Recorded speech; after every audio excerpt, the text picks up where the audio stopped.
Hello everyone, good evening. देखिए, इस video में मैं करंट अफेयर्स से आज से रिवीजन स्टार्ट कराने वाला हूँ। देखिए, अब इसमें आपको कुछ चीज़ें समझनी होती हैं। करंट अफेयर्स में ये मैटर नहीं करता है कि आपने कितना ज़्यादा पढ़ लिया।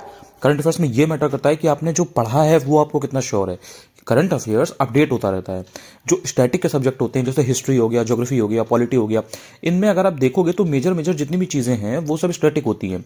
पॉलिटी में ठीक है, कुछ एक्ट हैं, कोई चीज़ें हैं, कुछ कुछ चीज़ें हैं, नए सेशंस हैं, राज्यसभा है, लोकसभा है, संसदीय कमेटी है, पार्लियामेंट्री कमिटीज़, ये सब चीज़ें बदलती रहती हैं, कुछ कुछ चीज़ें चेंज होती रहती हैं, मतलब इनमें अपडेट्स होती रहती हैं। जैसे अभी नारी शक्ति वंदन अधिनियम आया तो ठीक है, वो आपका करंट अफेयर्स में पॉलिटी का आ जाएगा। लेकिन जो पॉलिटी के पुराने आर्टिकल्स हैं, जो फंडामेंटल ड्यूटीज़ हैं, जो फंडामेंटल राइट्स हैं, जो डीपीएसपी है, इनमें बहुत ज़्यादा चीज़ें नहीं होती हैं। हाँ, कॉन्स्टिट्यूशनल अमेंडमेंट वगैरह आते रहते हैं। हिस्ट्री ज्योग्राफी तो आपने देखा है कि वो स्टैटिक का ही मेजर मेजर होता है। कुछ अगर अपडेट हो रहे हैं तो वो एक अलग बात है। लेकिन करंट अफेयर्स में क्या होता है ना, चीज़ें अपडेट होती रहती हैं।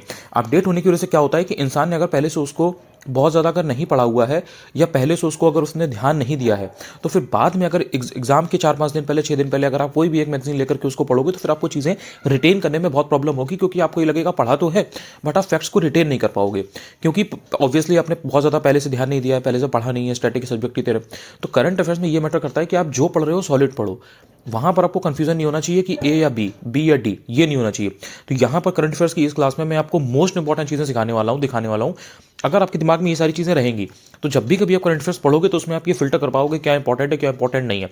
तो आप बहुत ही सिलेक्टेड और लिमिटेड और फिल्टर्ड पढ़ोगे, जो कि एग्जाम एक ओरिएंटेड होगा, टू द पॉइंट होगा, कट टू कट होगा। और उसको जब आप पढ़ के एग्जाम में जाओगे तो एक तो आपके लिए याद करना आसान होगा, आपको रिवीजन में आसानी होगी, एंड उसका जो टाइम है, जो आप अभी तक बहुत ज़्यादा टाइम करंट अफेयर्स को दे रहे थे, वो टाइम आप बचा करके स्टैटिक को भी दे पाओगे, और वो आपको एक्चुअल में नंबर गेन कराने में हेल्प करेगा। मैं स्टार्ट करता हूं। यहाँ पे देखिए किस टाइप के करंट अफेयर्स में क्वेश्चन पूछे जा सकते हैं, ध्यान से देखिएगा। साइक्लोन या जो चक्रवाती तूफान वगैरह होते हैं ना, ये किस ओशन में उठा है, कहाँ पे उठा है, या उसका नाम क्या है, या इसका नाम किस कंट्री ने दिया हुआ है, ये बहुत पूछा जाता है। ये जितने भी लोग वरदान करंट अफेयर्स के ग्रुप में, पेड ग्रुप में हैं, उनको पहले से मैंने ये सब कराया हुआ है, वो जानते हैं। सेम इसी तरीके का क्वेश्चन, मतलब यही क्वेश्चन आप कह सकते हो कि कहाँ पे कौन सा उठा है, क्या नाम है। पेपर जॉय करके एपीएस के एग्जाम में 7 जनवरी को आया हुआ है। जिन्होंने वो पेपर दिया था या जिन्होंने भी वो पेपर देखा है, वो अगर उन्होंने देखा होगा तो वो ये बात जानते हैं। तो ये सारी चीज़ें मैंने समझा रखी हैं। अब जिसने ये पहले से समझ रखा है उसको ये सब चीज़ें समझ में अब आ रही होंगी, उसके लिए चीज़ें नई नहीं है। जिसने नहीं समझी है उसको ऑब्वियसली ध्यान रखना है। दूसरा पॉइंट ध्यान रखिएगा, इंडिया और इसकी जो नेबरिंग कंट्री है, जैसे बांग्लादेश हो गई, चाइना हो गई, या फिर पाकिस्तान हो गई, अफगानिस्तान हो गई, या फिर इधर आपका जो भी है, जैसे श्रीलंका हो गई, इनके बीच में अगर कोई ट्रेन या कोई ब्रिज बने कनेक्टिविटी के लिए, जैसे अगर इंडिया बांग्लादेश के बीच में नॉर्थ ईस्ट की साइड में अगर कोई एक ब्रिज बना दिया गया, या कोई ट्रेन चला दी गई कि ये पूरा इंडिया से बांग्लादेश को कनेक्ट करेगी, ये इंपॉर्टेंट हो जाता है। India Nepal, India Bangladesh, India Sri Lanka, इन 3 के केस में ये सारी चीज़ें काफ़ी रहती हैं। ऑब्वियसली श्रीलंका के केस में ट्रेन वेन वाला सिस्टम नहीं रहता है, बिकॉज वहाँ पे बीच में वो समुद्र पड़ जाता है, पानी पड़ जाता है। लेकिन जो आपका बांग्लादेश हो गया, नेपाल हो गया, वहाँ पे वो एक लैंड कनेक्टिविटी ज़्यादा है, तो इस वजह से वहाँ पर ये चीज़ें आप देखते रहते हो। तो ये दूसरा पॉइंट है, आप ध्यान रखना। इसके बाद में बात आती है कि यूपी में अगर इलेक्शन हुआ है तो उससे रिलेटेड जरूर पूछ सकता है। जैसे कि आपको इस तरह से देखना है कि जैसे यूपी में पंचायत के इलेक्शन हुए थे। अब 14 मई को यूपी पीसीएस का 2023 का प्रीलिम्स था। अब उसमें ग्राम सभा से रिलेटेड डायरेक्ट क्वेश्चन पूछा गया था। तो वो जो चीज़ है ना, वो ऐसा नहीं है कि एग्जाम के 4 दिन पहले एकदम से हुई है तो वो एग्जाम में नहीं आ सकती। अगर वो चीज़ पिछले 4 महीने से न्यूज़ में चल रही है, जैसे पंचायत के जो इलेक्शन है वो नवंबर दिसंबर से चल रहे थे, पूरा उसकी नोटिफिकेशन रिलीज हुई, देन उसकी बातें हुई, पूरा चल रहा था, जनवरी फरवरी मार्च अप्रैल। तो फिर जब इलेक्शन हुए, तो जब मई में आपका यूपी पीसीएस 2023 का पेपर हुआ, तो ग्राम सभा वाला क्वेश्चन पूछा गया था। तो इस तरह से आपको समझना है कि जैसे यूपी में इलेक्शन हो रहा है, या जैसे मान लीजिए केंद्र के इलेक्शन होने वाले हैं, हम सेंटर के 2024 के लोकसभा के, तो आपसे लोकसभा की सीट्स हो गई, राज्यसभा की सीट्स हो गई, या फिर इवन विधानसभा की जो स्पीकर वगैरह हो गए, ये पूछे जा सकते हैं कि कौन सा नया निर्वाचित हुआ है। या अगर कोई चीज़ ऐसी है इलेक्शन से रिलेटेड जिस पर बहुत ज़्यादा अगर डिस्कशन हुआ है, जैसे अभी आपने देखा होगा इधर बीच कुछ समय से ईडी के ऊपर बहुत ज़्यादा बात हो रही है। केजरीवाल की बात के, दिल्ली के जो सीएम है केजरीवाल जी, उनके ऊपर बात की जाए, या जो और पहले इसके पहले संजय सिंह थे उनको लेकर के बात की जाए। आपने देखा होगा इधर उधर कुछ ना कुछ ऐसा होता रहता है कि ईडी बहुत न्यूज़ में रहती है, सीबीआई बहुत न्यूज़ में रहती है, एनआईए बहुत न्यूज़ में रहती है कि एनआईए जांच कर रही है, एनआईए को जांच करनी है। तो ये सारी चीज़ों को आपको थोड़ा सा ध्यान में रखना है, इनसे रिलेटेड क्वेश्चन बन जाते हैं। इसके बाद में चौथा पॉइंट ये है कि स्टैटिक के जो मोस्ट इंपॉर्टेंट पॉइंट्स होते हैं उनका करंट पूछ सकता है। इसका मतलब क्या है? इसका मतलब यह है कि जैसे स्टैटिक का टॉपिक है नेशनल फूड सिक्योरिटी एक्ट, अब ये स्टैटिक का है। अब इसका जो करंट का पोर्शन है वो क्या है? ई राशन कार्ड। अब ई राशन कार्ड पूछ लेगा आपसे, तो आपको पता होना चाहिए कि ई राशन कार्ड अच्छा किस स्टेट में सबसे पहले किया गया था। इसके बाद में आपको ध्यान रखना है कि जो फॉरेस्ट रिपोर्ट है उसका लेटेस्ट डेटा पूछ लेता है। तो उसमें जैसे एमपी है, यूपी है, या जो नॉर्थ ईस्ट के जो स्टेट्स होते हैं इनका डेटा जरूर ध्यान रखें, क्योंकि यूपी का तो ऑब्वियसली आपका एग्जाम है, एमपी थोड़ा सा फॉरेस्ट वॉरेस्ट के मामले में रहता है। और नॉर्थ ईस्ट में भी क्या होता है ना कि वहाँ पे या तो एकदम से कम हो जाता है फॉरेस्ट का, या फिर कभी कभी क्या होता है किसी किसी स्टेट में फॉरेस्ट बहुत ग्रो करता है, वहाँ पे फॉरेस्ट डिग्रेडेशन नहीं हुआ होता है पिछले 3-4 सालों में, 5 सालों में, तो वो इंपॉर्टेंट हो जाता है। तो स्पेशली आपको यूपी, एमपी और नॉर्थ ईस्ट के जो स्टेट्स हैं इनके बारे में थोड़ा थोड़ा ध्यान रखना है। फिर बात आती है छठे नंबर पे 6 पॉइंट जो है उसमें यह है कि जो फिश है, स्पेशली फिश का आपको जो प्रोड्यूसर वगैरह है वो थोड़ा सा देख लेना चाहिए कि ऑल ओवर वर्ल्ड कौन कर रहा है। चाइना कर रहा है, जापान कर रहा है, इंडिया कर रहा है, कौन कर रहा है, ये आपको पहले दूसरे नंबर पे देख लेना चाहिए। इंडिया की रैंक बेसिक पता होनी चाहिए, बहुत ज़्यादा इन डेप्थ नहीं जानना है, सिंपली पता होना चाहिए कि जो कुछ कुछ कमोडिटी है उनमें नंबर 1 नंबर 2 कौन है, या इंडिया की रैंक क्या है। और इसके बाद मैं बात करता हूँ 7वां पॉइंट ये है कि जो मोस्ट इंपॉर्टेंट स्कीम्स हैं उनका करंट डेटा जरूर पता होना चाहिए। मोस्ट इंपॉर्टेंट स्कीम की बात मैं कर रहा हूँ, मैं सारी स्कीम की बात नहीं कर रहा। अब जैसे आपसे अगर मान लीजिए मेक इन इंडिया की बात की जाए तो मेक इन इंडिया आपको पता होना चाहिए, बहुत बड़ी है। इसी तरीके स्वच्छ भारत अभियान है, आपको पता है जब से स्टार्ट हुआ है उससे लेकर के आज तक स्वच्छ भारत की बात की ही जाती है। इवन आपने देखा होगा लक्षद्वीप अभी जब पीएम मोदी जी गए हुए थे तो वहाँ पर भी वो दिखा रहे थे उसको कि नहीं, इस तरह से मतलब उन्होंने भी सफाई को प्रमोट किया कि हाँ स्वच्छता रखी जाए और कूड़ा उड़ा ना किया जाए बीच पर, उसके लिए भी एक प्रॉपर होता है, आपने देखा होगा सर्टिफिकेशन होता है सफाई के लिए बीच वगैरह पे। तो इसलिए जो भी मोस्ट इंपॉर्टेंट स्कीम है जैसे जल जीवन मिशन हो गया, प्रधानमंत्री आवास योजना हो गया, इन सबका करंट डेटा आपको जरूर पता होना चाहिए। उसके अलावा जो हृदय है और स्मार्ट सिटी है ये फोकस है, इस पर फोकस रहता है आयोग का, तो आपको ध्यान रखना है। इसके अलावा जैसे मनरेगा हो गया, या फिर आपका पीएम जनधन योजना हो गई, जल जीवन मिशन हो गया, प्रधानमंत्री आवास योजना हो गई, स्किल रिलेटेड स्कीम जितनी भी होती हैं, कौशल विकास से संबंधित जितनी भी स्कीम है वो थोड़ा थोड़ा आपको देख लेनी है, इस पर स्पेशल फोकस रहता है आयोग का। इसके बाद में ऐसी ऐसी कुछ कुछ स्कीम जो वुमेन या चिल्ड्रन या दिव्यांगजन को टारगेट करती हैं तो उनका आपको जरूर ध्यान रखना है। जैसे मान लीजिए कि यूपी में मिशन शक्ति है तो मिशन शक्ति इज़ वेरी वेरी इंपॉर्टेंट, या पीएम पोषण है बच्चों के लिए, ठीक है, तो वो बहुत इंपॉर्टेंट है। पहले जैसे मिड डे मील हुआ करती थी उसको ऑब्वियसली पोषण के थ्रू वो कर दिया गया, मर्ज कर दिया गया। तो ये सब जो इन पर्टिकुलर सेक्शंस को टारगेट करती हैं इनको आपको जरूर ध्यान में रखना है। उसके अलावा बजट में जो डिस्कस्ड स्कीम होती हैं वो सब आयोग की फेवरेट होती है, जैसे जल जीवन मिशन है, प्रधानमंत्री आवास योजना है।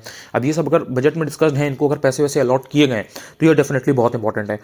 यूपी के अंदर बहुत बड़ा अगर कोई अभियान है या इंडिया लेवल पर कोई अगर बहुत बड़ा अभियान या कैंपेन चल रहा है तो वो मोस्ट इंपॉर्टेंट होता है, जैसे कि न्याय आपके द्वार या फिर आज़ादी का अमृत महोत्सव। ये सब ऐसे हैं कि ये ऑल ओवर इंडिया और यूपी दोनों में ही बहुत इंपॉर्टेंट है। तो अगर यूपी में कोई चीज़ हो रही है आज़ादी के अमृत महोत्सव से रिलेटेड तो यू शुड नो। इसके बाद में जैसे कोई कानून है उस पर अगर बहुत ज़्यादा बवाल हो रहा है, बहुत ज़्यादा बातें चल रही हैं तो आपको उसको ऑब्वियसली ध्यान में रखना है। जैसे कि कृषि कानून है या जैसे नारी शक्ति वंदन अधिनियम है। अब जब नारी शक्ति वंदन अधिनियम होता तो उसके ऊपर आपने देखा होगा पक्ष विपक्ष दोनों तरफ से बहुत ज़्यादा चीज़ें चल रही थी, इधर उधर से जो सारे जो बातें होती हैं वो चल रही थी लगातार, तो इट बिकम्स इंपॉर्टेंट। ये जैसे वुमेन का रिजर्वेशन की बात ऑब्वियसली उसमें नारी शक्ति वंदन अधिनियम में तो वो चल रही थी, तो ये सब आपको ध्यान में रखना है। इसके बाद में आप आगे आते हो तो आप देखते हो 10वां पॉइंट है कि कोई भी हिस्टोरिक पर्सनैलिटी की बर्थ या डेथ एनिवर्सरी अगर हो रही है, 50 साल हो रहे हैं, 100 साल हो रहे हैं, 200 साल हो रहे हैं, 250 साल हो रहे हैं, वो बहुत इंपॉर्टेंट होता है, वो आपको पता होना चाहिए। इसके बाद में जो खेलो इंडिया यूथ गेम्स हैं, इस तरीके के अगर कोई बड़े गेम्स हैं जैसे खेलो इंडिया यूथ गेम्स है, एशियन गेम्स है, तो इन सब के बारे में थोड़ा थोड़ा देख लिया जाता है कि इसमें इंडिया की क्या रैंक है, या फिर इंडिया का कोई ऐसा प्लेयर तो नहीं है जिसने पहली बार कोई गोल्ड मेडल जीत लिया हो, या किसी महिला एथलीट ने कुछ अगर बड़ा करतब किया है, बहुत अच्छा काम किया है, कोई गोल्ड मेडल वगैरह जीता है, पहली बार इंडिया के लिए जीता है, तो वो बहुत इंपॉर्टेंट हो जाता है। छोटे मोटे गेम्स नहीं पूछता है, पूछेगा भी तो किसी को नहीं आता होगा, तो उसमें कोई परेशान होने की बात नहीं है। छोटे मोटे गेम्स लेकिन जनरली नहीं पूछता है, वो एकदम बड़े गेम्स ही नॉर्मली पूछता है। इसके बाद में आरबीआई के जो गवर्नर्स होते हैं ना, इनसे रिलेटेड करंट न्यूज़ अगर कुछ है तो वो थोड़ा देख लेनी है। जैसे अगर आरबीआई के कोई गवर्नर है, उन्होंने अगर कोई बुक निकाली है या अगर किसी चीज़ का किसी बुक का विमोचन किया है, कहीं पर कोई और गए हैं वो चीफ गेस्ट बन के या समथिंग, तो इस तरीके की कोई भी अगर न्यूज़, मतलब आरबीआई का जो गवर्नर है ना, इट इज़ वेरी इंपॉर्टेंट, वो अगर लाइमलाइट में है तो उनको आपको थोड़ा सा देख लेना है। 13वां पॉइंट ये है कि यूपी या भारत का कुछ भी अगर पहला कुछ भी है, जैसे पहला रबर टायर बेस्ड मेट्रो है, या पहली सिटी है जो कि सोलर पावर बेस्ड है, या फिर पहली ड्रोन मैन्युफैक्चरिंग फैक्ट्री है, या फिर पहली हेलीकॉप्टर मैन्युफैक्चरिंग यूनिट है, पहला या सबसे बड़ा कुछ भी है, ध्यान रखिएगा, चाहे वो यूपी में हो चाहे भारत में हो, ये बहुत इंपॉर्टेंट होता है। इसके अंदर बात आती है कि कोई बहुत बड़ी अगर समिट है या कोई बहुत बड़ी गैदरिंग हो रही है, जैसे डिफेंस समिट है, G20 समिट है, ब्रिक्स है, एससीओ समिट है, बिम्स्टेक है, सार्क की है, ये बहुत क्रूशियल होती है, इनके बारे में आपको पता होना चाहिए। इसके अंदर बात आती है नीति आयोग की। नीति आयोग अगर कोई इंडेक्स से रिपोर्ट निकाल रहा है तो वो मोस्ट इंपॉर्टेंट है। इसके अंदर बात आती है कि energy plus types of energy से रिलेटेड करंट डेटा, यानी कि एनर्जी का जो टॉपिक है ना पर्टिकुलरली, वो बहुत इंपॉर्टेंट है। अब इसको चाहे आप ज्योग्राफी में कैटेगराइज करो या किसी और चीज़ में, लेकिन it is very very important. इससे रिलेटेड जो करंट का डेटा है कि जो different different types of energy हैं तो उसमें इंडिया का क्या हाल है वो आपको थोड़ा सा देख लेना है। जैसे कि कोई स्टेट है या कंट्री है तो उसमें क्या चीज़ में कौन नंबर वन है। जैसे अगर बात करो नॉर्वे की, तो नॉर्वे में जो एनर्जी, किस टाइप की एनर्जी वहाँ पर सबसे ज़्यादा कॉन्स्टिट्यूट करती है, सबसे ज़्यादा परसेंटेज है वहाँ का। इंडिया में अगर आप बात करो तो यहाँ पर कौन सी टाइप की एनर्जी सबसे ज़्यादा है, तो ये आपको थोड़ा सा करंट डेटा हल्का हल्का मालूम होना चाहिए। इसके बाद में इंडियन रेलवे से रिलेटेड अगर कोई करंट डेटा है, जैसे कोई टारगेट है कि हम पूरा इतना इलेक्ट्रिफिकेशन कर देंगे, मतलब ट्रेन्स में खाने पीने की सुविधा होगी, प्रॉपर टॉयलेट्स की सुविधा होगी, प्रॉपर जो लाइट वगैरह और जो एक अंदर जो साफ सफाई रहती है उसकी चीज़ होगी। तो इस तरीके से कुछ ना कुछ टारगेट्स वगैरह रहते हैं कि हम 10 साल में ऐसा कर लेंगे, नेक्स्ट 20 ईयर्स में हम ऐसा कर लेंगे, तो वो थोड़ा सा आपको देख लेने होते हैं, वो इंपॉर्टेंट होता है। इसके बाद में जो गन्ना है, स्पेशली गन्ने की बात मैं कर रहा हूँ, गन्ना हो गया, वीट हो गया, राइस हो गया, मिल्क हो गया, इनके प्रोड्यूसर आपको थोड़ा सा देख लेने हैं। इंडिया किसकी रैंक मतलब क्या है और वर्ल्ड में इनकी रैंक जो है वो इसमें नंबर 1 पे कौन है। यही कमोडिटी सबसे ज़्यादा पूछी जाती है, वीट हो गया, राइस हो गया, मिल्क हो गया, गन्ना हो गया, तो इनका आपको एटलीस्ट पता होना चाहिए। इसके बाद में देखिए, जैसे रशिया यूक्रेन है, उनका बैटल अपना चल ही रहा है, वो चलता रहेगा जब तक ऐसी कोल्ड वॉर टाइप में थोड़ा थोड़ा थोड़ा थोड़ा चलता रहेगा। इसराइल और हमास का आपने देखा ही है, तो इनके आसपास की जो भी ज्योग्राफिकल लोकेशन है उनको थोड़ा सा वर्ल्ड मैपिंग से देख लीजिए, उनको आपको मतलब एक आइडिया होना चाहिए कि कैसे क्या है, कैसे क्या है, इसके आसपास कौन कौन से मेन प्रोविंस है जहाँ पर बहुत ज़्यादा हुआ। ये अक्सर न्यूज़ में बना रहता है एंड इससे रिलेटेड पूछा जा सकता है। इसके बाद में जीआई टैग्स, जो भी जीआई टैग दिए जाते हैं वेरी वेरी इंपॉर्टेंट। अगर कश्मीर का कोई दिया गया है, यूपी के जैसे ऐड हुए हैं अभी, तो आपको ये पता होना चाहिए कि अच्छा ठीक है, यूपी का कौन सा ऐड हुआ है, या कश्मीर का कौन सा ऐड हुआ है, या कर्नाटक का कौन सा ऐड हुआ है। इसके बाद में आप बात करते हो नागालैंड, नागालैंड से रिलेटेड कुछ भी करंट अफेयर्स हो आपको एग्जैक्टली रट लेना है, पढ़ लेना है, बहुत इंपॉर्टेंट होता है। नागालैंड से रिलेटेड जरूर पूछता है। इसके बाद में बात करोगे जिन स्टेट्स में इलेक्शन हो रहा है वहां का करंट अफेयर्स बहुत इंपॉर्टेंट होता है। जैसे कि एमपी हो गया, राजस्थान हो गया, छत्तीसगढ़ हो गया, अब इन तीनों स्टेट में इलेक्शन हुए हैं, अब तो इनके सीएम और जो डेप्यूटी सीएम है वो भी इलेक्ट हो चुके हैं, वो भी अपॉइंट हो चुके हैं। तो होता क्या है कि यहाँ से उनकी जो स्कीम वगैरह होती है इन पर्टिकुलर स्टेट की, जैसे कि अगर आपसे पूछा जाए कि मुख्यमंत्री लाडली बहना योजना कहाँ की है, तो आपको पता होना चाहिए कि अच्छा ठीक है ये एमपी की है। इसी तरीके से कुछ कुछ छत्तीसगढ़ की है, इसी तरीके से कुछ कुछ राजस्थान की हैं, तो वो बहुत इंपॉर्टेंट होती हैं। वहाँ के जो स्पीकर वगैरह होते हैं विधानसभा के, या जो और भी वहाँ के जो मेन गवर्नर हैं स्टेट के, वो आपको आइडिया होना चाहिए। जैसे कि एमपी, छत्तीसगढ़ और राजस्थान, यहाँ के जो गवर्नर है बस इनको आपको देख लेना है। इसके बाद में आगे आते हैं, देखिए जो क्रूड ऑयल होता है, कच्चा तेल और नेचुरल गैस, ठीक है, इनसे रिलेटेड जो करंट अफेयर्स है थोड़ा बहुत आपको देख लेना है। जैसे अगर न्यूज़ में इनसे रिलेटेड थोड़ा बहुत कुछ चल रहा है तो वो आपको उस पर थोड़ा ध्यान ज़्यादा देना है, ये चांसेस हैं कि ये ज़्यादा आपसे पूछा जाएगा। देन बात आती है यूपी के एक्सप्रेसवे की, ये फेवरेट है आयोग का। मतलब अगर आपने यूपी के एक्सप्रेसवेज को नहीं पढ़ रखा है, जैसे बुंदेलखंड एक्सप्रेसवे है, गोरखपुर लिंक एक्सप्रेसवे है, या गंगा एक्सप्रेसवे है, या फिर जो आपका ये पूर्वांचल एक्सप्रेसवे है, अगर आपने इनके बारे में नहीं पढ़ रखा है कि ये कितने जिलों से होकर के जाएगा, किससे कहाँ से शुरू हो रहा है, कहाँ पे खत्म हो रहा है, इसकी लेंथ क्या है, तो फिर आप कहीं ना कहीं मिस आउट कर रहे हो एक क्वेश्चन। कभी भी पूछा जा सकता है, इसमें कोई ऐसा नहीं है कि इसमें नहीं आया उसमें नहीं आया, ये आयोग के फेवरेट है, कभी भी आपको दे देगा। जो लोग मुझसे पहले से जुड़े हुए हैं वो ऑब्वियसली जानते हैं, मैंने उनको बहुत पहले तैयार करवा दिया था, तो ये सब उनके सॉलिड नंबर हैं। अगर उन्होंने तभी के तभी याद कर लिया था तो उनको कोई दिक्कत ही नहीं है, ये आएगा क्वेश्चन फट से वो कर लेंगे। So it is as simple as that. इसके बाद बात आती है कि यूपी के जैसे मिर्जापुर हो गया, सोनभद्र हो गया, यहाँ का करंट अफेयर जरूर देख लिया करिए। कभी भी जब भी आप कभी पढ़ रहे हैं ना, तो उसमें अगर आपको यूपी का मिर्जापुर या सोनभद्र की तरफ की कोई चीज़ देखने को मिल रही है, कहीं भी कोई भी डेवलपमेंट का काम हो रहा है या कुछ भी हो रहा है, वो आपको ध्यान रखना है, वो ज़्यादा इंपॉर्टेंट होता है। इसके बाद में नासा या इसरो के जो मिशन होते हैं वो बहुत इंपॉर्टेंट होते हैं। अगर इन्होंने मिल करके कोई ऐसा प्लान बनाया है कि चलो हम 10 साल बाद इतना करेंगे या 5 साल बाद हमारा ये प्लान है, वो बहुत इंपॉर्टेंट होता है, कई बार आ चुका है, आयोग का फेवरेट में आता है ये। इसके बाद बताती है हाइड्रो पावर की। हाइड्रो पावर एक ऐसा टॉपिक है ना स्टडी का जिस पर आयोग स्पेशली फोकस करता है। आप देखोगे अगर ढंग से, अगर आपने पीवाईक्यू पढ़ा होगा, जो कि आपने अब पढ़ लिया है, बिकॉज अब तो 1 महीना रह गया है, तो ये चीज़ आप 4-5 महीनों से 6 महीने से कर रहे हो, तो उनको मालूम है कि जो हाइड्रो पावर का टॉपिक है ना ये बहुत इंपॉर्टेंट है। इससे रिलेटेड आपको स्टैटिक की चीज़ें जरूर तैयार करनी है। इसके अलावा ग्लोबल क्लाइमेट रिस्क इंडेक्स, देखो क्लाइमेट से रिलेटेड डिफरेंट चीज़ें चलती रहती हैं। जैसे अभी आपने देखा होगा हाल में COP28 हुआ है दुबई में, तो हमेशा कुछ ना कुछ चीज़ें, कोई ना कोई फंड हो गया, कोई ना कोई चीज़ हो गई, कोई ना कोई टारगेट हो गया, क्लाइमेट से रिलेटेड, इन्वायरमेंट से रिलेटेड न्यूज़ में रहता ही रहता है, और वो बहुत इंपॉर्टेंट होता है। इसलिए स्पेशली आयोग का फेवरेट है ग्लोबल क्लाइमेट रिस्क इंडेक्स। इसके बारे में आपको जरूर पता होना चाहिए कि हाँ ठीक है, इसमें इंडिया की रैंक क्या है। मतलब अगर हाल में निकला है तो, अब ऐसा नहीं है कि 3 साल पहले निकला था तो आप ऑब्वियसली उसके बारे में पढ़ रहे हो, वो नहीं पूछा जाएगा। लेकिन जब भी आपका एग्जाम हो रहा है उसके पहले अगर ग्लोबल क्लाइमेट रिस्क इंडेक्स निकला हुआ है तो chances are very very high कि इट कैन बी आस्क्ड, तो उसको आपको जरूर देखना है। देखिए इंपॉर्टेंट नोट है ये, इसको हल्के में नहीं लेना है, वरना फिर आपके ऊपर है। देखिए मैं उसमें से हेल्प नहीं कर पाऊंगा। ऊपर के जितने भी पॉइंट्स मैंने आपको बताए हैं, टोटल 28 पॉइंट बताए हैं, इन सारे पॉइंट्स को आपको आज के आज याद करना है। मतलब ये चीज़ें आपके दिमाग में होनी चाहिए, ये बेसिक है। और ये अगर आपके दिमाग में है तो आप हजारों लोगों से आगे हो। 10-20 हज़ार 25 हज़ार लोगों को ये सब चीज़ें मालूम ही नहीं है। वो पहले पेज से उठाते हैं और पेजेस के हिसाब से पढ़ते हैं। पेजेस के हिसाब से नहीं पढ़ना होता है, टॉपिक के हिसाब से पढ़ना होता है। इतनी सारी चीज़ें करंट अफेयर्स में होती हैं, इतनी सारी न्यूज़ होती है, इतनी सारी इन्फॉर्मेशन होती है कि उसमें से अगर आपको ये नहीं पता है कि what to read and what not to read, तो आप सारी चीज़ें पढ़ोगे। एंड सारी चीज़ें पढ़ोगे तो you need to revise that. अगर आपने उसको रिवाइज नहीं किया तो कहीं ना कहीं आप भूल जाओगे, आपको कंफ्यूजन होगा। इसलिए जितने भी पॉइंट्स मैंने बताए ये बहुत क्रूशियल है, और ये सब आप करोगे तो इसका रिजल्ट आपको एग्जाम में डेफिनेटली दिखेगा। आई होप आपको इस वीडियो से काफ़ी हेल्प मिली होगी, और आप करंट अफेयर्स को लेकर के आप लगातार डेली बेसिस पे पढ़ाई करोगे, रिवाइज करोगे। अगर आपको इस तरीके की पीडीएफ पूरा चाहिए, लाइक आपको ये वरदान करंट अफेयर्स चाहिए, इसकी पीडीएफ चाहिए, उसके थ्रू तैयार करना है, जो कि डेफिनेटली आरओ 2023 के प्रीलिम्स और यूपीपीसीएस प्रीलिम्स 2024 के लिए भी है, जो आपका आरओ के प्रीलिम्स के बाद होगा। तो आप टेलीग्राम पर मैसेज वहाँ पर आप देख लेना। टेलीग्राम पर मैं इसकी जो डिटेल्स वगैरह है वो मैं डाल देता हूँ वहाँ पर। तो आप मेरा वहाँ पर नंबर पड़ा हुआ है, वहाँ से लेकर के अगर आप चाहो तो आप मुझे मैसेज कर सकते हो व्हाट्सएप पे एंड ज्वाइन कर सकते हो। Thank you so much. In points को ध्यान जरूर रखना। 2 बार भी वीडियो देख लोगे तो आपको चीज़ें एकदम आपके दिमाग में फिट हो जाएंगी। Thank you so much. YouTube पर पहली बार अगर आए हो, पहली बार मेरा वीडियो देख रहे हो, वीडियो से कुछ हेल्प मिला करे, तो चाहो तो चैनल को आप सब्सक्राइब भी कर सकते हो और डेफिनेटली शेयर भी कर सकते हो। मुझे नहीं लगता कि इस तरीके की चीज़ें जितना मैं बता रहा हूँ उससे आपको हेल्प नहीं मिलती होगी, मुझे नहीं लगता कि ऐसा होगा। हेल्प मिलती हो तो डेफिनेटली शेयर करें। Thank you so much. Hello everyone, good morning. देखिए ये करंट अफेयर्स की नेक्स्ट क्लास है। अब आपके एग्जाम तक, यानी कि आरओ का जो 2023 का प्रीलिम्स है 11 फरवरी को, उसके लिए करंट अफेयर्स को एकदम अच्छे से तैयार करना है आपको। उसके लिए डेली बेसिस पर पढ़ाई करिए और डेली बेसिस पर रिवाइज करिए। मेरी करंट अफेयर्स की डेली क्लास आएगी, उसको आपको एकदम से 1 बार 2 बार 3 बार इस तरह से देखना है, इस तरह से आपको पढ़ना है। जिन्होंने ऑब्वियसली पेड कोर्स ले रखा है तो वो उसको वहाँ से पढ़ भी लेंगे पीडीएफ, जिन्होंने नहीं ले रखा है वो फिर आप क्लास के थ्रू जितना कर सकते हैं उतना आप करिए।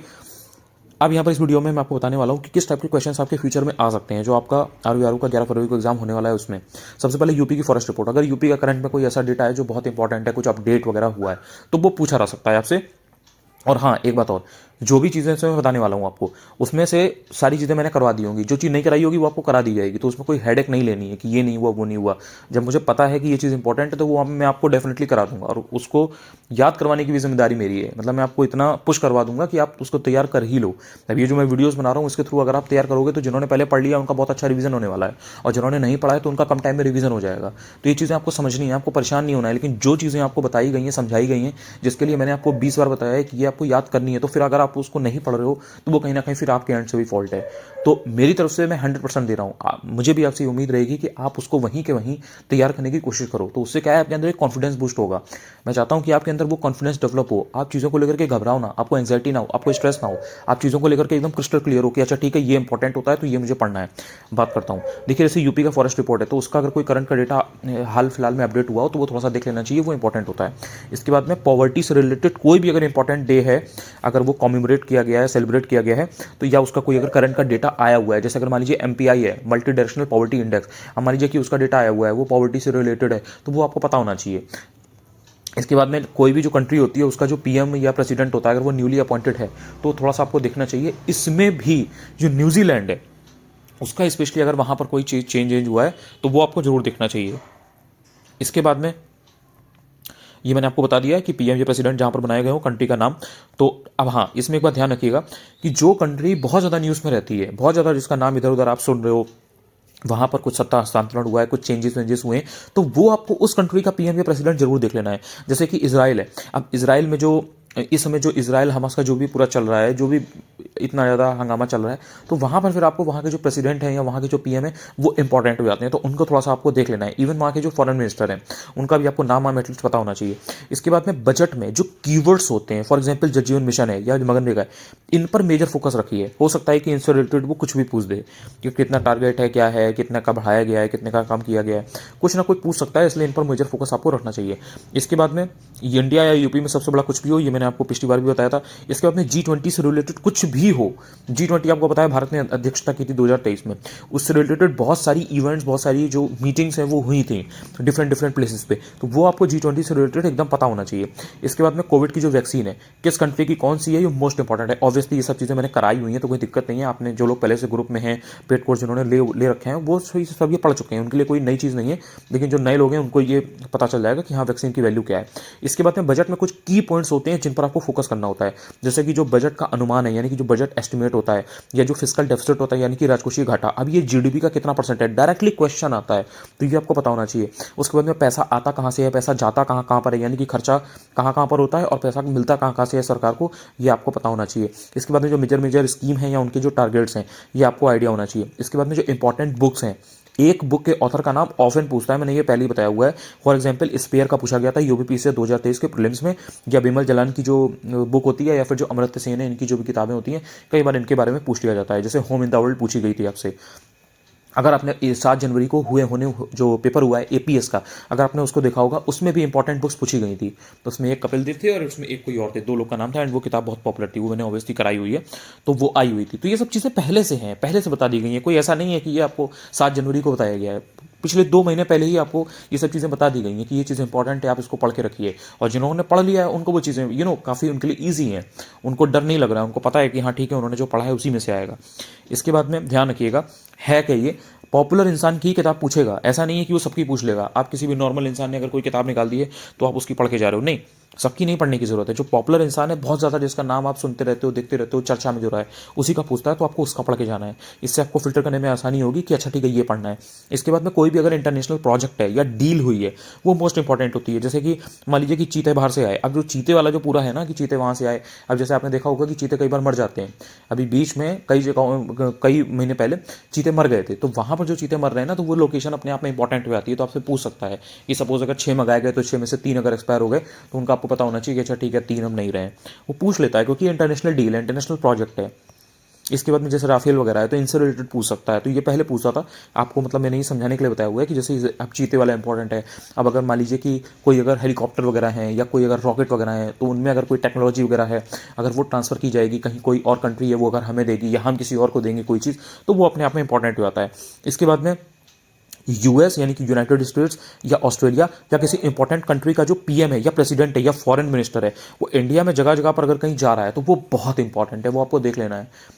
यूएस का भी पूछ चुका है, ऑस्ट्रेलिया का भी पूछ चुका है। तो इस तरीके की जो बहुत बड़ी कंट्रीज है ना, या जैसे जो क्वाड के मेंबर्स हैं स्पेशली, इनका आपको जरूर पता होना चाहिए कि अगर वहाँ का कोई भी पीएम, प्रेसिडेंट या जो फॉरेन मिनिस्टर वगैरह है, वो अगर यहाँ आ रहा है पीएम मोदी के साथ में कहीं में इधर उधर जा रहा है, किसी चीज़ को अगर वो इनॉग्रेट कर रहे हैं या किसी चीज़ के बारे में अगर बहुत ज़्यादा बात कर रहे हैं, तो ये बहुत इंपॉर्टेंट है, आपको जरूर देखना है।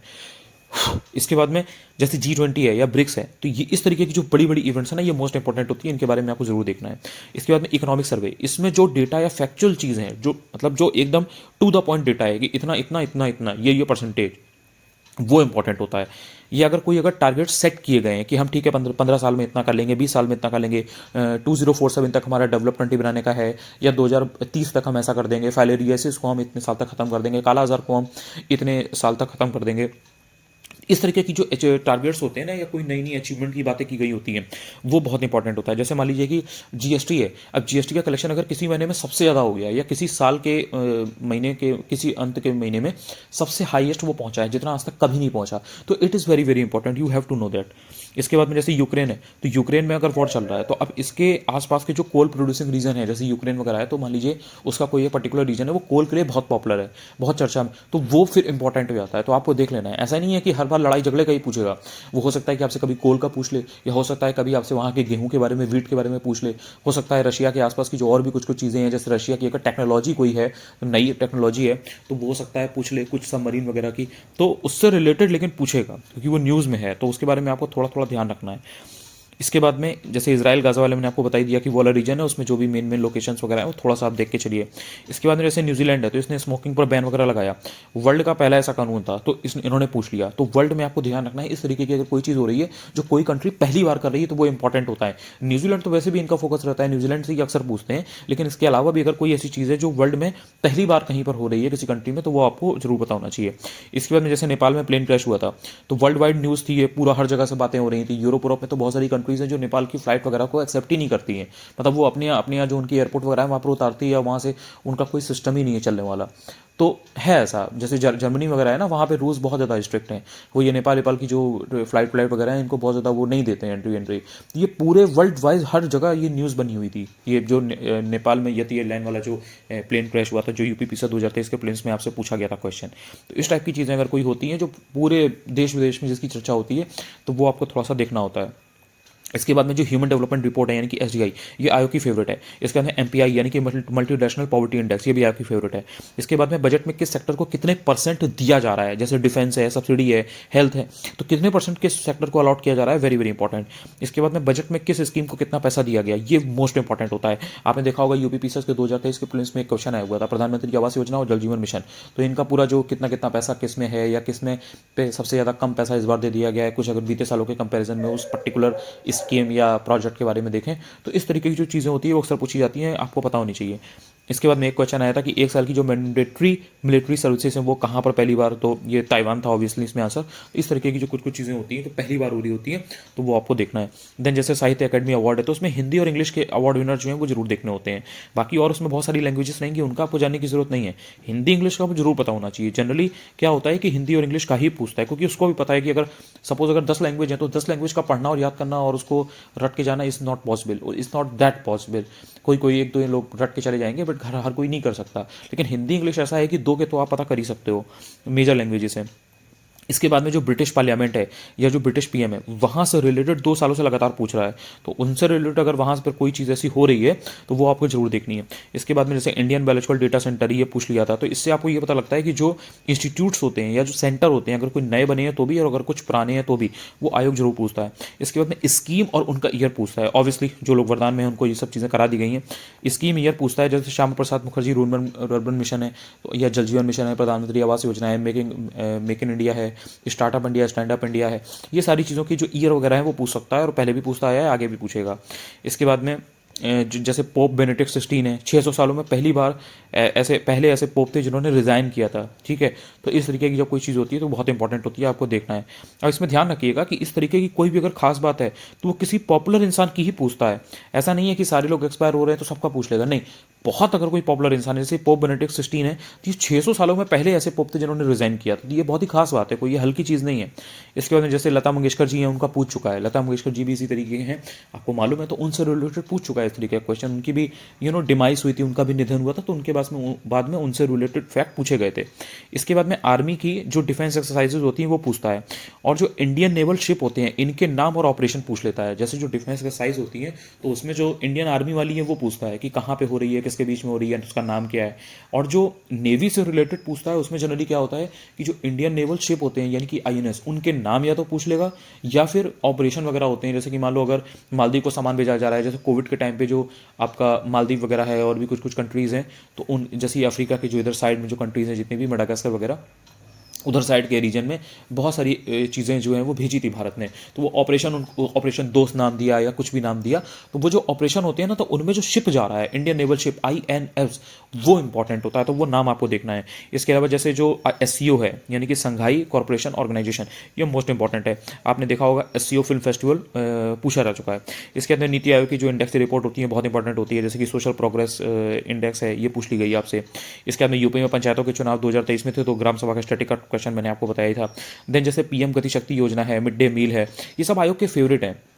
PM गति शक्ति योजना इस साल की नहीं है, पुरानी है, लेकिन वो इतनी इंपॉर्टेंट है कि वो आगे के 2 साल तक पूछी जा सकती है, प्री मेंस दोनों में।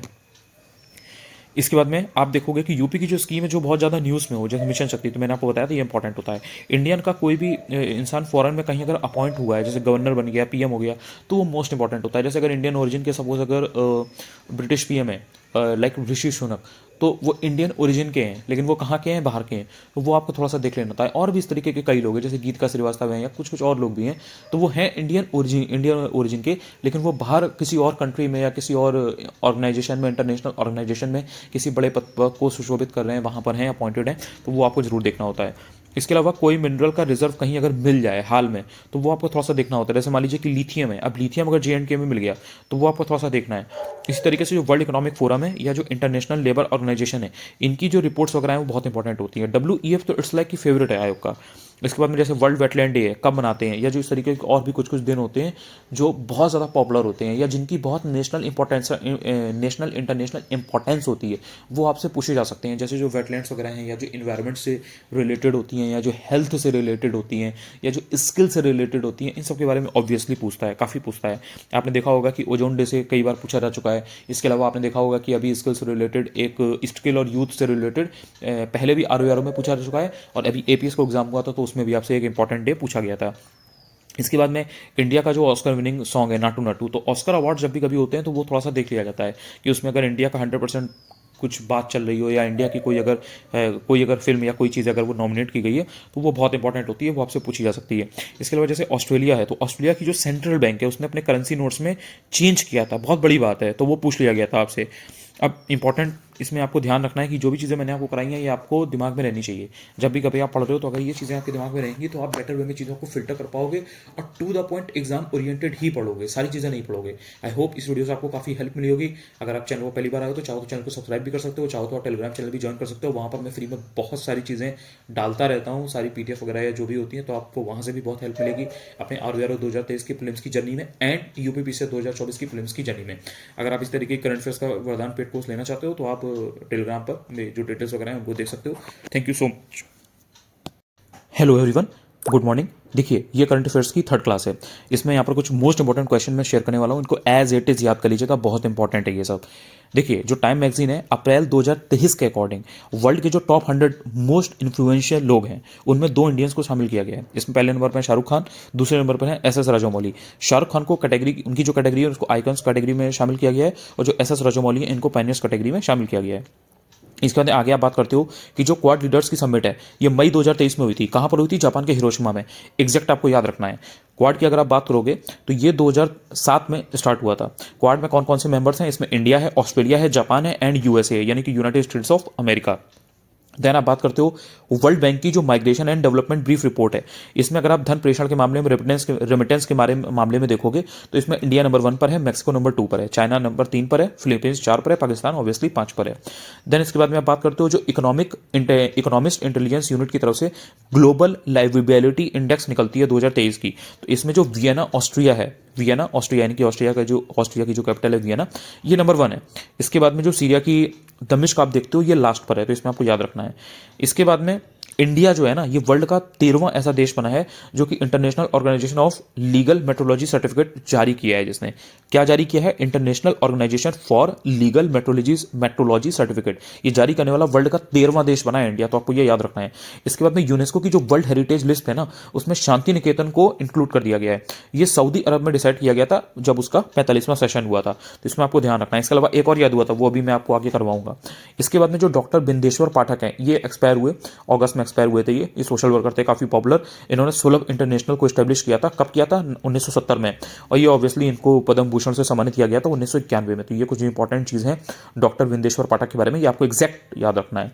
देन एशेज की अगर आप बात करोगे 2023 की, ये इंग्लैंड ऑस्ट्रेलिया के बीच में टेस्ट मैचेस की सीरीज होती है, बहुत पॉपुलर होती है। 5 टेस्ट मैच होते हैं, काफी वैल्यू है इसकी। क्रिकेट की अगर आप बात करोगे तो इसमें एशेज की बहुत वैल्यू होती है, तो इसमें आपको याद रखना है। और इसके बाद है मार्च 2023 में सिप्री ने SIPRI, इसमें इन्होंने रिपोर्ट जारी की थी trends in international arms transfers 2022। तो इसमें जो इंडिया है ना वो नंबर 1 है हथियारों को इंपोर्ट करवाने में, यानी कि इंडिया नंबर 1 है हथियारों को आयात करवाने में, बहुत ज़्यादा इंपोर्ट करवाता है इंडिया। देन दूसरे नंबर पे सऊदी अरब आता है, इसके बाद में यूक्रेन आता है। आई होप कि इन क्वेश्चंस को आपको पढ़ के काफ़ी चीज़ें अच्छे से समझ में आई होंगी, आपको याद हुई होंगी। पहली बार चैनल पर अगर आप आए हैं तो चैनल को सब्सक्राइब भी कर सकते हैं, चाहे तो आप टेलीग्राम चैनल भी ज्वाइन कर सकते हैं, अनुज चतुर्वेदी UPPSC, आप वहाँ पर सर्च करोगे आपको आराम से मिल जाएगा। Thank you so much. चाहे तो आप इस वीडियो को शेयर भी कर सकते हैं। हेलो एवरीवन, करंट अफेयर्स के लिए ये चौथी क्लास है। ध्यान रखिएगा इसमें जो क्वेश्चंस को कुछ को मैं कराने वाला हूं। देखिए 2022 का जो सरस्वती अवार्ड है वो KK बिरला फाउंडेशन के द्वारा तमिल लेखिका शिव शंकरी को सूर्यवंशम के लिए दिया गया है। इसके बाद बात आती है कि देश की पहली हाइड्रोजन ट्रेन कालिका शिमला हेरिटेज सर्किट रूट पर दिसंबर 2023 तक चलाने की घोषणा है। अब तो जनवरी 2024 आ गई है, लेकिन दिसंबर 2023 तक चलाने की घोषणा पहले की गई थी। इनको वंदे मेट्रो कहा जाएगा। इसके बाद आपको ध्यान रखना है कि जून 2023 में केंद्र सरकार के द्वारा मणिपुर की गवर्नर अनुसुईया उइके के अंडर में शांति समिति का गठन किया गया, यानी कि पीस कमेटी। कहां पर किया गया है? मणिपुर में। गवर्नर किसके अंडर में किया गया है? गवर्नर अनुसुईया उइके। शांति समिति यानी कि पीस कमेटी। इसके बाद बात आती है बेंगलुरु की। बेंगलुरु पहला भारतीय शहर है जो कि वर्ल्ड सिटीज कल्चर फोरम का मेंबर बना है, वर्ल्ड सिटीज कल्चरल फोरम का मेंबर बना है। और 6 कॉन्टिनेंट्स के इसमें 40 शहर हैं, ये बात आपको ध्यान रखनी है। 6 कॉन्टिनेंट्स के 40 शहर है, 40 सिटीज हैं, और उसमें बेंगलुरु जो है वो पहला भारतीय शहर बना है, और कोई नहीं है, पहला बेंगलुरु ही है। इसके बाद बात आती है कि राजस्थान सरकार के द्वारा पिछड़े वर्गों के लिए यानी कि जो बैकवर्ड क्लासेस हैं उनके लिए गुरु गोरखनाथ बोर्ड का गठन किया गया है। इसके बाद बात आती है डेनियल मैकगाहे की। डेनियल मैकगाहे 2024 का जो वुमेन T20 वर्ल्ड कप है उसके लिए कनाडा की टीम से सिलेक्ट किया गया है इनको। ये फर्स्ट ट्रांसजेंडर प्लेयर है, ये बात आपको ध्यान रखना है। नाम बहुत इंपॉर्टेंट है, डेनियल मैकगाहे, पहला है पहला, इसलिए बहुत इंपॉर्टेंट है। इसके अंदर बात आती है कि इंडिया ने पाकिस्तान को हराकर मेंस हॉकी 5 एशिया कप जो 5S एशिया कप है 2023 का वो जीत लिया है। आपको ध्यान रखना है, ये लोकेशन इसकी क्या थी, सलालाह थी, यानी कि ये ओमान में है, सलालाह। इसके बाद आपको ध्यान रखना है कि जो सिम्बैक्स है, सिम्बैक्स 2023, ये नेवल एक्सरसाइज है और ये हर 2 सालों में होती है और ये इंडिया सिंगापुर के बीच में होती है। कहां पर हुई, कब हुई थी ये सितंबर 2023 में हुई थी। वेरी वेरी इंपॉर्टेंट, इस टाइप की जो डिफेंस एक्सरसाइज होती हैं ये आपको याद रखना ही रखना है। इसके अंदर बात आती है क्लाउडिया गोल्डन, ठीक है, यूएसए की है ये। इकोनॉमिक्स का इनको नोबेल प्राइज मिला है, किस लिए मिला है, विमेन के लेबर मार्केट कॉन्सिक्वेंसेस पर अंडरस्टैंडिंग डेवलप करने के लिए। ध्यान रखिएगा, ये बहुत इंपॉर्टेंट है, इससे रिलेटेड पहले भी आ चुका है, इसलिए ये बहुत इंपॉर्टेंट है। इसके बाद में बात आती है एंटी टैंक माइंस की, क्या नाम है इसका, विभव। डीआरडीओ ने इसको बनाया गया है। डीआरडीओ आपको पता है डिफेंस रिसर्च डेवलपमेंट ऑर्गेनाइजेशन।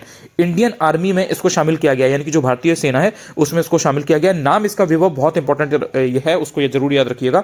पूरी तरह से यहीं पर डेवलप्ड है, यानी कि इंडाइजिनस है ये, यहीं पे भारत में इसको पूरा डेवलप किया गया है। ये point attack anti tank ammunition है, यानी कि गोला बारूद।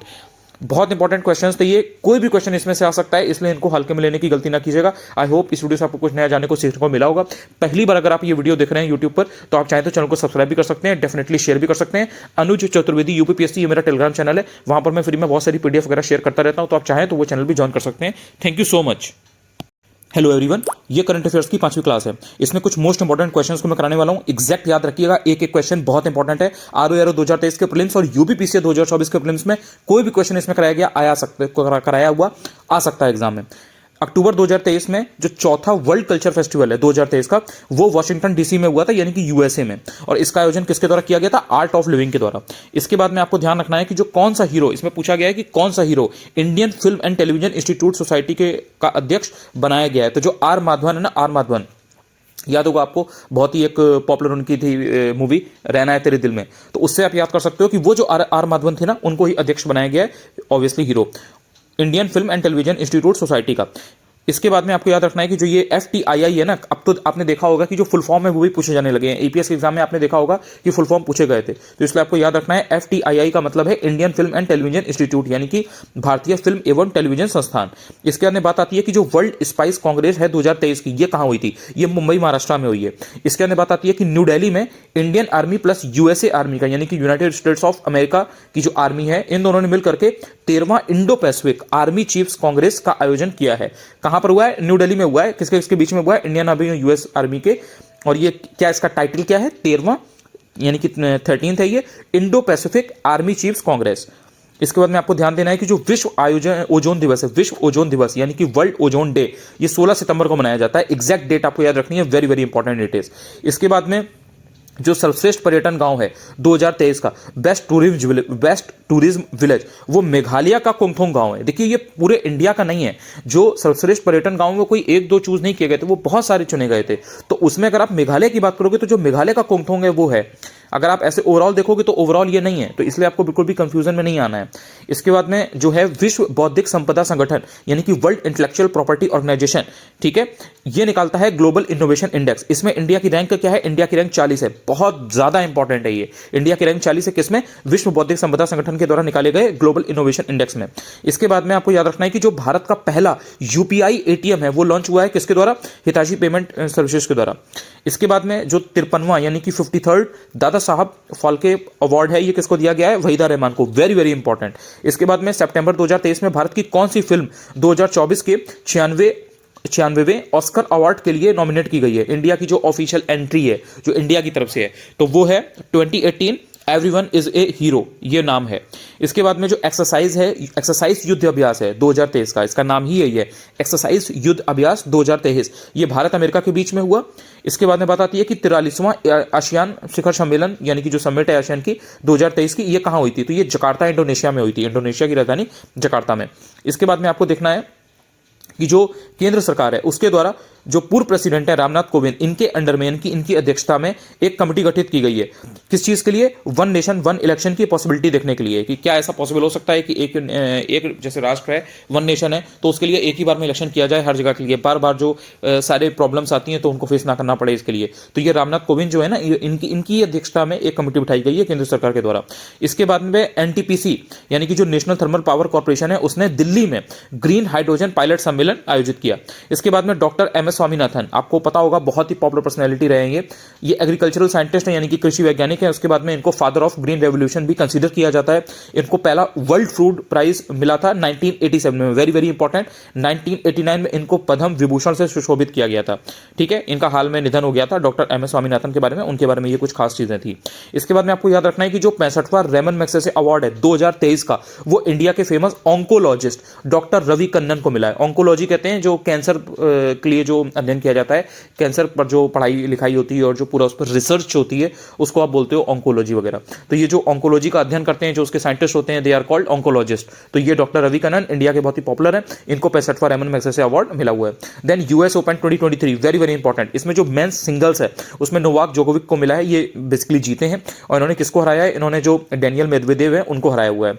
इसके बाद में बात आती है सैफ अंडर 16 चैंपियनशिप 2023 की, इसमें भारत जीता है। अब भारत ने किसको हरा करके ये जीता है? तो बांग्लादेश को हरा करके जीता है, वेरी वेरी इंपॉर्टेंट। इसमें आपको ऑप्शंस में दे सकता है कि पाकिस्तान को हराया है, श्रीलंका को हराया है, म्यांमार को हराया है, या मालदीव को हराया है, या फिर चाइना, मलेशिया, किसी का भी नाम दे देगा। बट यू शुड नो कि हाँ ठीक है, इसमें बांग्लादेश को ही हराया है इंडिया ने, तब जीता है। आई होप ये जो क्वेश्चन है आपको अब रट गए होंगे, इनको आप गलत करने वाले नहीं हो एग्जाम में, चाहे वो आरओ 2023 का प्रीलिम्स हो जो कि 11 फरवरी को होने वाला हो, या फिर यूपीपीएससी 2024 का प्रीलिम्स हो जो कि मार्च होने वाला हो। अगर आप पहली बार यूट्यूब पर मेरा वीडियो देख रहे हो, चाहो तो चैनल को सब्सक्राइब भी कर सकते हो, चाहो तो आप टेलीग्राम चैनल भी ज्वाइन कर सकते हो। अनुज चतुर्वेदी यूपीपीएससी मेरा टेलीग्राम चैनल है, आराम से आप सर्च करोगे मिल जाएगा आपको, कोई दिक्कत नहीं होगी। Thank you so much. Hello everyone, current affairs की ये 7वीं क्लास है। इसमें कुछ मोस्ट इंपॉर्टेंट क्वेश्चंस को मैं कराने वाला हूं, एग्जैक्ट याद रखिएगा। एक एक क्वेश्चन बहुत इंपॉर्टेंट है। कोई भी क्वेश्चन आपके आरओ 2023 के प्रीलिम्स में आ सकता है या यूपीपीएससी 2024 के प्रीलिम्स में आ सकता है। सबसे पहले ध्यान रखिएगा कि जो जेप्टो है, जेप्टो, इसको यूनिकॉर्न का दर्जा दिया गया है अगस्त 2023 में। ये इंडिया की पहली यूनिकॉर्न है 2023 की। अब यूनिकॉर्न क्या होती है? ऐसे स्टार्टअप्स जिनकी वैल्यू $1 बिलियन से ज्यादा होती है, उनको यूनिकॉर्न कहा जाता है, यानी कि दे आर कॉल्ड यूनिकॉर्न्स। ठीक है, इसके बाद में जो 15वां ब्रिक्स सम्मेलन है, यानी कि जो 15वां ब्रिक्स समिट है 2023 में, ये जोहानिसबर्ग में हुई है, साउथ अफ्रीका में। इसका जो मुख्य विषय है यानी कि जो मेन थीम है वो है ब्रिक्स और अफ्रीका, पारस्परिक रूप से त्वरित विकास के लिए साझेदारी, सतत विकास और बहुपक्षवाद, यानी कि BRICS and Africa partnership for mutually accelerated growth, sustainable development and inclusive multilateralism. इसके बाद में आता है क्वेश्चन कि पहला ब्रिक्स इनोवेशन फोरम कहां पर हुआ है? तो पहला ब्रिक्स इनोवेशन फोरम रूस की कैपिटल मॉस्को में हुआ है। शांता ठोटम को वर्ल्ड इनोवेशन अवार्ड दिया गया है।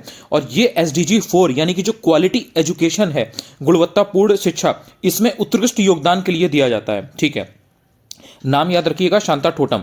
वर्ल्ड इनोवेशन अवार्ड कहां पर दिया गया है? रूस के मॉस्को में।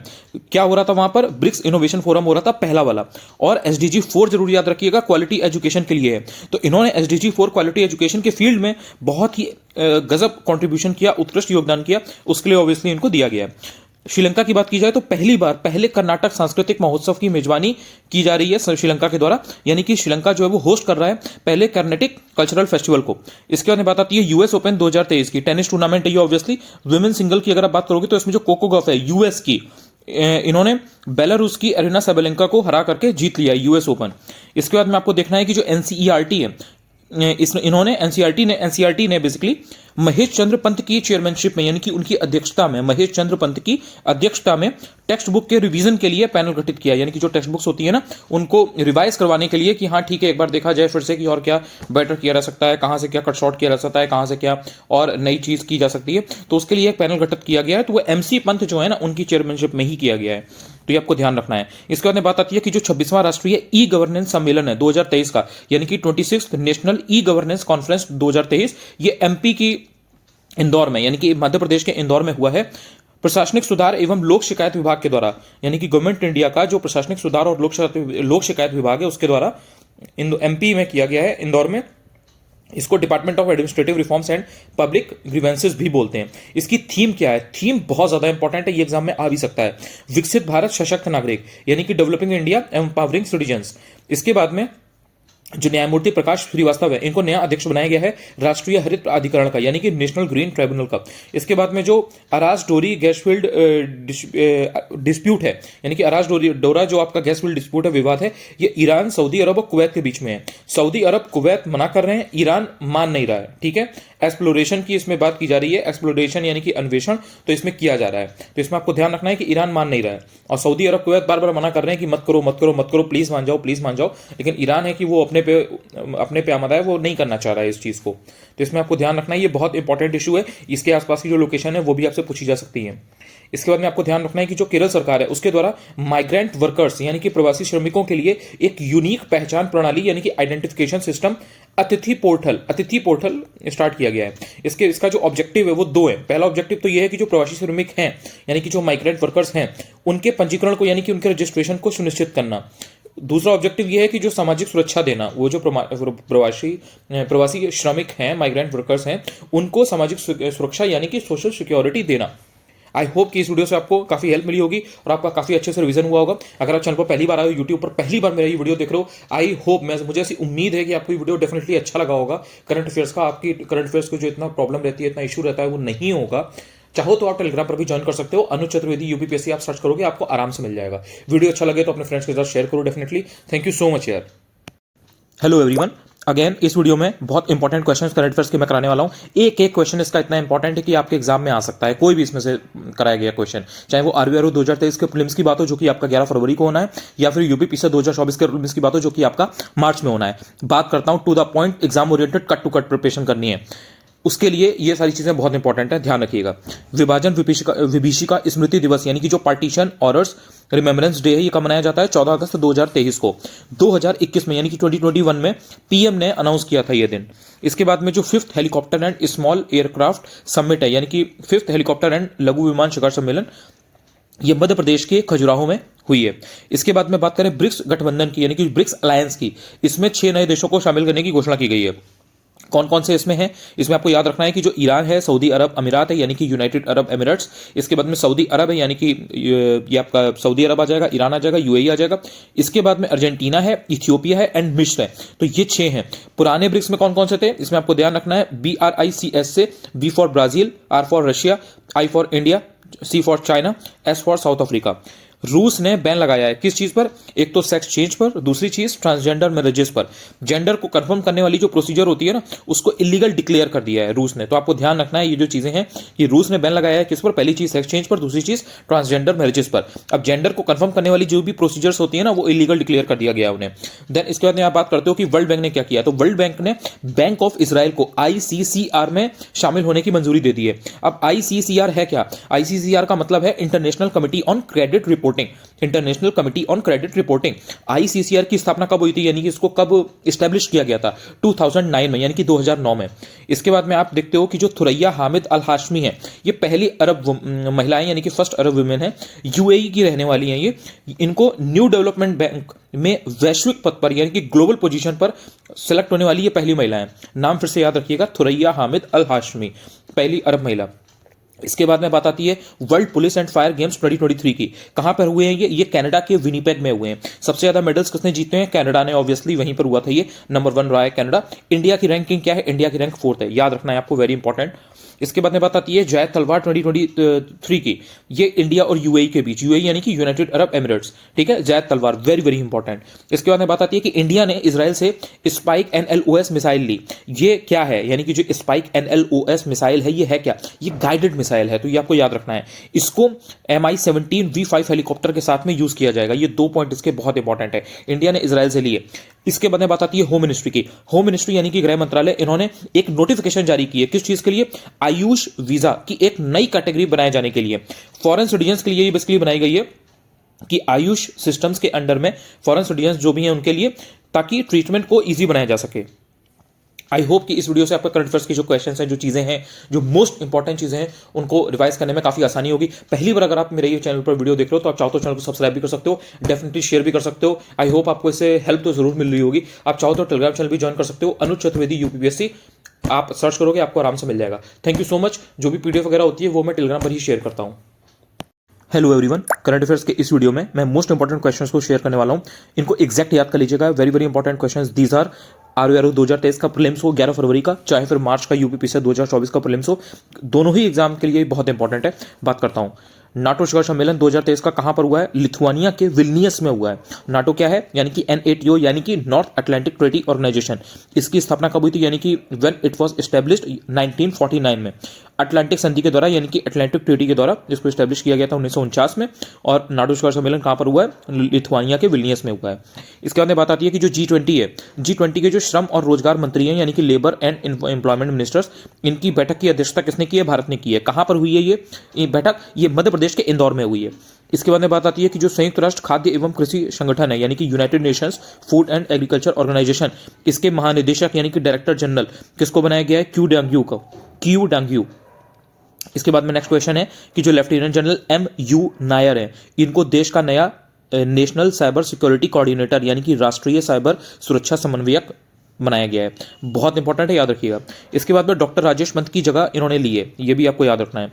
नेक्स्ट क्वेश्चन है कि रूस में आमरस का आयोजन किया गया है यानी कि इंडियन फूड फेस्टिवल यानी कि भारतीय आम महोत्सव आमरस, याद रखना है आपको। इसमें किसकी हेल्प के थ्रू किया गया है? एक तो यूपी गवर्नमेंट है, दूसरा कृषि एवं प्रसंस्कृत खाद्य उत्पाद निर्यात प्राधिकरण के द्वारा यानी कि agricultural and processed food products export authority. तो एक तो ये हो गई संस्था, एक आपकी यूपी गवर्नमेंट हो गई, और बाकी रशिया में तो ऑब्वियसली किया ही गया है। इसके बाद में आपको याद रखना है कि जो साल्वेक्स है 2023, ये इंडिया और यूएस की नेवी के बीच। इसके अलावा कहां पर हुआ है ये केरल के कोच्चि में 26 जून से 6 जुलाई के बीच में हुआ है। किसके किसके बीच में हुआ है? ये मोस्ट इंपॉर्टेंट है, इंडिया एंड यूएस। क्या नाम है? साल्वेक्स 2023। नेवी का है ये ऑब्वियसली, यानी कि जो इनकी नेवीज है उनके बीच में हुआ है। केरल के कोच्चि में हुआ है, 26 जून से 6 जुलाई के बीच में हुआ है।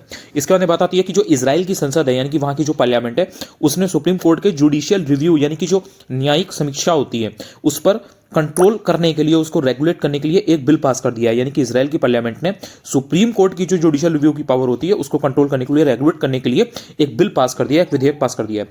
इसके बाद में बात आती है विश्व युवा कौशल दिवस, वर्ल्ड यूथ स्किल्स डे, 15 जुलाई 2023 को। ये देखिए यहां पर मैंने आपको मोस्ट इंपॉर्टेंट कराया गया है। अब जितने भी वरदान पेड ग्रुप के मेंबर्स हैं जिन्होंने 2.5 महीने पहले ज्वाइन किया था, उन्होंने स्टार्टिंग में ही इस क्वेश्चन को तैयार कर लिया था। एपीएस में डायरेक्ट ये क्वेश्चन आया हुआ है ना। अगर आपको भरोसा हो तो आप जाकर के एपीएस का पेपर में ला लीजिएगा। और ये आप ये क्वेश्चन आप सामने सामने देख रहे हैं, मैंने यहाँ पर लिखा भी हुआ था, ब्रैकेट में मैंने लिख दिया था मोस्ट इंपॉर्टेंट। तो उसी टाइम पर यानी कि स्टार्टिंग में जब लोगों ने तैयार किया तो इनको पता था कि ये चीज़ इंपॉर्टेंट है।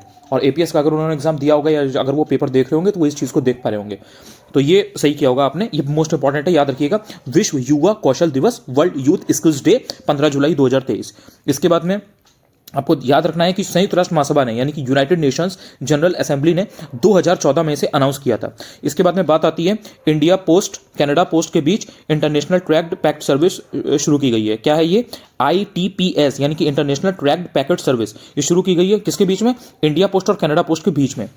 आपको ध्यान रखना है कि जो कनाडा है वो 39वीं ऐसी कंट्री है जिसने इंडिया पोस्ट से यह सर्विस लेने वाली ली है। इंडिया पोस्ट से यह सर्विस लेने वाली कनाडा 39वीं कंट्री है।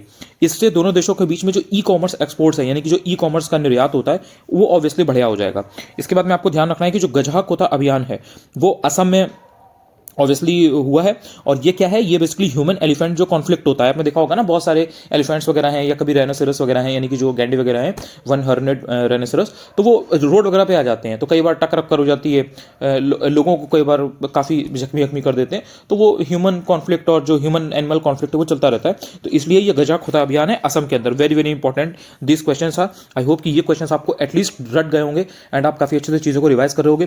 पहली बार अगर आप यूट्यूब पर मेरा ये वीडियो देख रहे हो तो आप चाहो तो चैनल को सब्सक्राइब भी कर सकते हो, हो तो आप टेलीग्राम पर भी चैनल को ज्वाइन कर सकते हो। अनुज चतुर्वेदी यूपीपीएससी आप सर्च करोगे आपको आराम से मिल जाएगा। डेफिनेटली ये वीडियो आपको अच्छा लगा होगा, ऐसी मुझे पूरी उम्मीद है। आप चाहो तो इस वीडियो को शेयर भी कर सकते हो, इसलिए थैंक यू सो मच।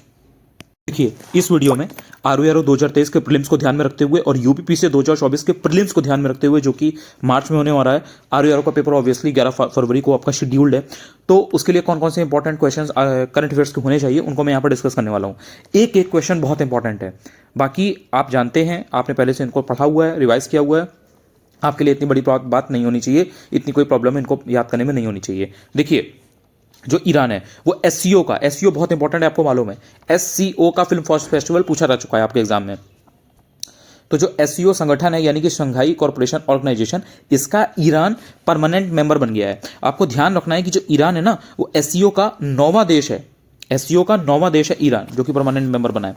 अब इसके बाद में आपको ध्यान रखना है कि जो यूएई है यानी कि यूनाइटेड अरब एमिरेट्स, ये पहला अरब देश है, पहली अरब कंट्री है जिसको पर्यवेक्षक का यानी कि ऑब्जर्वर का दर्जा प्राप्त हुआ है मनी लॉन्ड्रिंग पर एशिया पैसिफिक ग्रुप में। ध्यान रखिएगा, मनी लॉन्ड्रिंग पर एशिया पैसिफिक ग्रुप में ऑब्जर्वर का दर्जा प्राप्त करने वाला ये पहला अरब देश है यूएई। इसके बाद में आपको ध्यान रखना है कि जो इंटरनेशनल टाइगर डे है ये कब मनाते हैं। इंटरनेशनल टाइगर डे 29 जुलाई 2023 को मनाते हैं। इससे रिलेटेड जो रिपोर्ट आई हुई है वो भी इक्वली इंपॉर्टेंट है, वो भी मैंने आपको कराई हुई है। तो उसमें आपको नंबर याद रखना है कि किस स्टेट में सबसे ज्यादा है या टोटल कितना नंबर इस समय टाइगर की पॉपुलेशन का है। इसके बाद में आपको ध्यान रखना है कि जो अंतर्राष्ट्रीय वित्तीय सेवा केंद्रीय प्राधिकरण है यानी कि international financial services centres authority, इसके अध्यक्ष कौन है, के राजारमण। IFSCA, इसका फुल फॉर्म भी याद रखिएगा, अब तो फुल फॉर्म भी पूछे जाने लगे हैं, बहुत ज्यादा बेसिक है, इतना कोई बड़ी बात नहीं है, लेकिन आपको याद रखना है। इंटरनेशनल सर्विसेज सेंटर, जो आपका international financial services centres authority, ये इसका हो जाएगा। आपने इसका अध्यक्ष देख ही लिया है, के राजारमण। अब इसमें आपको देखिएगा कि जो IFSCA है ये फाइनेंशियल मार्केट्स को देश में इंटरनेशनल सर्विस सेंटर्स में रेगुलेट करता है। जैसे अगर आपसे पूछा जाए कि IFSCA करता क्या है, तो ये फाइनेंशियल मार्केट जो होती है उसको कंट्री के अंदर इंटरनेशनल सर्विस सेंटर्स में रेगुलेट करता है, कंट्रोल करता है। अब बात आती है यूनाइटेड किंगडम की। यूनाइटेड किंगडम पहला यूरोपीय देश बना है जिसने CPPTP में शामिल हो गया है। जो CPPTP का मतलब क्या है, comprehensive and progressive agreement for trans Pacific partnership, यानी कि ट्रांस पैसिफिक पार्टनरशिप के लिए व्यापक और प्रगतिशील समझौता। बहुत इंपॉर्टेंट है, याद रखिएगा, बिकॉज जो यूके है या जो आपका ये ब्रिटिश पार्लियामेंट है या जो ब्रिटिश प्राइम मिनिस्टर हैं, ये बहुत इंपॉर्टेंट है। इसलिए आपको याद रखना है कि क्योंकि उनसे रिलेटेड चीज़ें पूछी जा चुकी हैं तो chances are very very high कि ये आपसे पूछा जा सकता है। तो इसलिए याद रखिएगा कि यूनाइटेड किंगडम पहला यूरोपीय देश बना है जो कि CPPTP में शामिल हो गया है, comprehensive and progressive agreement for trans Pacific partnership. इसके बाद में बात आती है जुलाई 2023 की। जुलाई 2023 में PM मोदी ने विश्व का सबसे बड़ा म्यूजियम यानी कि वर्ल्ड का सबसे बड़ा म्यूजियम न्यू दिल्ली में किया गया है, और इसका नाम क्या है, युगे युगीन भारत राष्ट्रीय संग्रहालय। Very very important it is, chances are very very high this may be asked in ROE 2023 prelims और UPPC 2024 प्रीलिम्स। इसके बाद में बात आती है स्टार्टअप 20 शिखर सम्मेलन 2023 की। कहां पर हुआ है ये गुरुग्राम हरियाणा में। भारत की जो G20 अध्यक्षता है उसी में गुरुग्राम हरियाणा में स्टार्टअप 20 शिखर सम्मेलन 2023 हुआ है। इसके बाद में है PM मोदी को लोकमान्य तिलक राष्ट्रीय पुरस्कार दिया गया है 103वीं डेथ एनिवर्सरी पर। 103वीं डेथ एनिवर्सरी किसकी होती है ये आपको खुद सर्च करना पड़ेगा, बिकॉज ये बहुत इंपॉर्टेंट है। मॉडर्न हिस्ट्री का इंडियन नेशनल मूवमेंट के एक बहुत ही इंपॉर्टेंट पर्सनैलिटी है, उनसे ये रिलेटेड है। इसके बाद में बात आती है जेम्स फर्ग्यूसन, जिम स्केया, यूके के हैं ये। इसमें आपको ध्यान रखना है कि इनको IPCC का चेयरमैन बनाया गया है। IPCC का मतलब क्या है, intergovernmental panel on climate change. तो इनका नाम आपको याद रखना है जेम्स फर्ग्यूसन, जिम स्केयर, ठीक है, ये यूके के हैं बेसिकली। अब आगे नेक्स्ट में है देश भर में वेटनरी प्रोडक्ट्स यानी कि पशु चिकित्सा उत्पादों के लिए ग्लोबल मैन्युफैक्चरिंग सेंटर्स डेवलप करने के लिए नंदी पोर्टल का शुभारंभ किया गया है। नंदी पोर्टल, नंदी का फुल फॉर्म क्या है, NOC approval for new drug and inoculation system. Very very important it is, याद रखिएगा नंदी। मैं फिर से बता देता हूं आपको, NOC approval for new drug and inoculation system. तो इसका शुभारंभ किया गया है नंदी पोर्टल, किस लिए, ग्लोबल मैन्युफैक्चरिंग सेंटर्स डेवलप करने के लिए। और ये है एक्चुअल में किस चीज के लिए, वेटरनरी प्रोडक्ट्स के लिए, यानी कि पशु चिकित्सा उत्पादों के लिए कंट्री में। ये बहुत इंपॉर्टेंट क्वेश्चंस थे। आई होप कि अब आपको इनको याद करने में प्रॉब्लम बिल्कुल भी नहीं होगी। अगर आप पहली बार यूट्यूब पर ये वीडियो देख रहे हो तो आप तो चाहो तो चैनल को सब्सक्राइब भी कर सकते हो, डेफिनेटली शेयर भी कर सकते हो। आपको ये वीडियो अच्छा लगा होगा, ऐसी मुझे पूरी उम्मीद है। टेलीग्राम भी आप ज्वाइन कर सकते हो अगर आप चाहो, अनु चतुर्वेदी UPPSC है, लिंक आपको आराम से डिस्क्रिप्शन में भी मिल जाएगा। Thank you so much. Hello everyone, ROE 2023 के प्रीलिम्स और UPPSC 2024 के प्रीलिम्स को ध्यान में रखते हुए मोस्ट इंपॉर्टेंट करंट अफेयर्स आपको कराया जा रहा है, तैयार करवाया जा रहा है। ध्यान रखिएगा, USA और UK यानी कि United States of America and United kingdom, इनके बीच में 21st सेंचुरी की आर्थिक साझेदारी यानी कि इकोनॉमिक पार्टनरशिप के लिए अटलांटिक डिक्लेरेशन की घोषणा की, अटलांटिक डिक्लेरेशन यानी कि अटलांटिक घोषणा की गई है। इसका उद्देश्य क्या है, इसका उद्देश्य ये है कि जो रशिया और चाइना जैसी चुनौतियां हैं, जो चैलेंजेस हैं इतने बड़े बड़े रशिया चाइना के रूप में, उनसे निपटा जा सके। बहुत इंपॉर्टेंट है ये, USA और UK के बीच में है बेसिकली, इसमें आपको ध्यान रखना है। इसके बाद में है कि फ्रेंच ओपन टेनिस टूर्नामेंट 2023 का किसने जीता है। तो जो फ्रेंच ओपन टेनिस टूर्नामेंट है 2023 का, वो नोवाक जोकोविक ने जीता है। और इसमें इन्होंने हराया किसको, इनमें से इन्होंने नॉर्वे के जो कैस्पर रूड हैं उनको हराया है। देखिए कई बार जो हारा होता है ना, जो रनर अप होता है उस वो भी बहुत इंपॉर्टेंट हो जाता है, तो उसका भी नाम और उसकी कंट्री आपको पता होना चाहिए। तो नॉर्वे के कैस्पर रूड ये हारे थे, एंड एक्चुअल में जीता कौन? नोवाक जोकोविच। इनकी कंट्री क्या है ये आपको देखनी है, सर्बिया के, ये जीते थे। इसके बाद में बताती है इंडियन नेवी की। इंडियन नेवी ने वरुणास्त्र करके सक्सेसफुली वरुणास्त्र को टेस्ट किया हुआ है। ये है क्या? ये हैवी टॉर्पीडो है और ये यहीं डेवलप हुआ है, यानी कि इंडिया में, भारत डायनेमिक्स लिमिटेड के द्वारा। कई बार आपसे होता है कि हो सकता है कि पूछ लिया जाए, पूछा जा चुका है एक बार ये पहले, इसलिए आपको पता होना चाहिए कि इसको किसने डेवलप किया है यहीं पर इंडिया में। तो भारत डायनेमिक्स लिमिटेड के द्वारा इसको डेवलप किया गया है और ये हैवी टॉर्पीडो है। नाम इसका क्या है? वरुणास्त्र। Indian navy obviously. इसके बाद में मणिपुर हिंसा की जांच के लिए 3 मेंबर्स की कमेटी वाला एक जुडिशियल कमीशन है, 3 मेंबर्स वाला, मणिपुर में जो हिंसा हुई थी उसकी जांच के लिए। ये न्यायमूर्ति अजय लांबा इनके अध्यक्षता में किया गया है। अब ये तो अजय लांबा हेड हो गए, बाकी जो 2 लोग हैं वो कौन कौन है? तो उसमें एक तो हिमांशु शेखर दास हैं और एक आपके आलोक प्रभाकर हैं। इसके बाद में आपको याद रखना है कि जो 2021 का गांधी शांति पुरस्कार है वो गीता प्रेस जो कि गोरखपुर में है उसको मिला हुआ है संस्कृति मंत्रालय के द्वारा।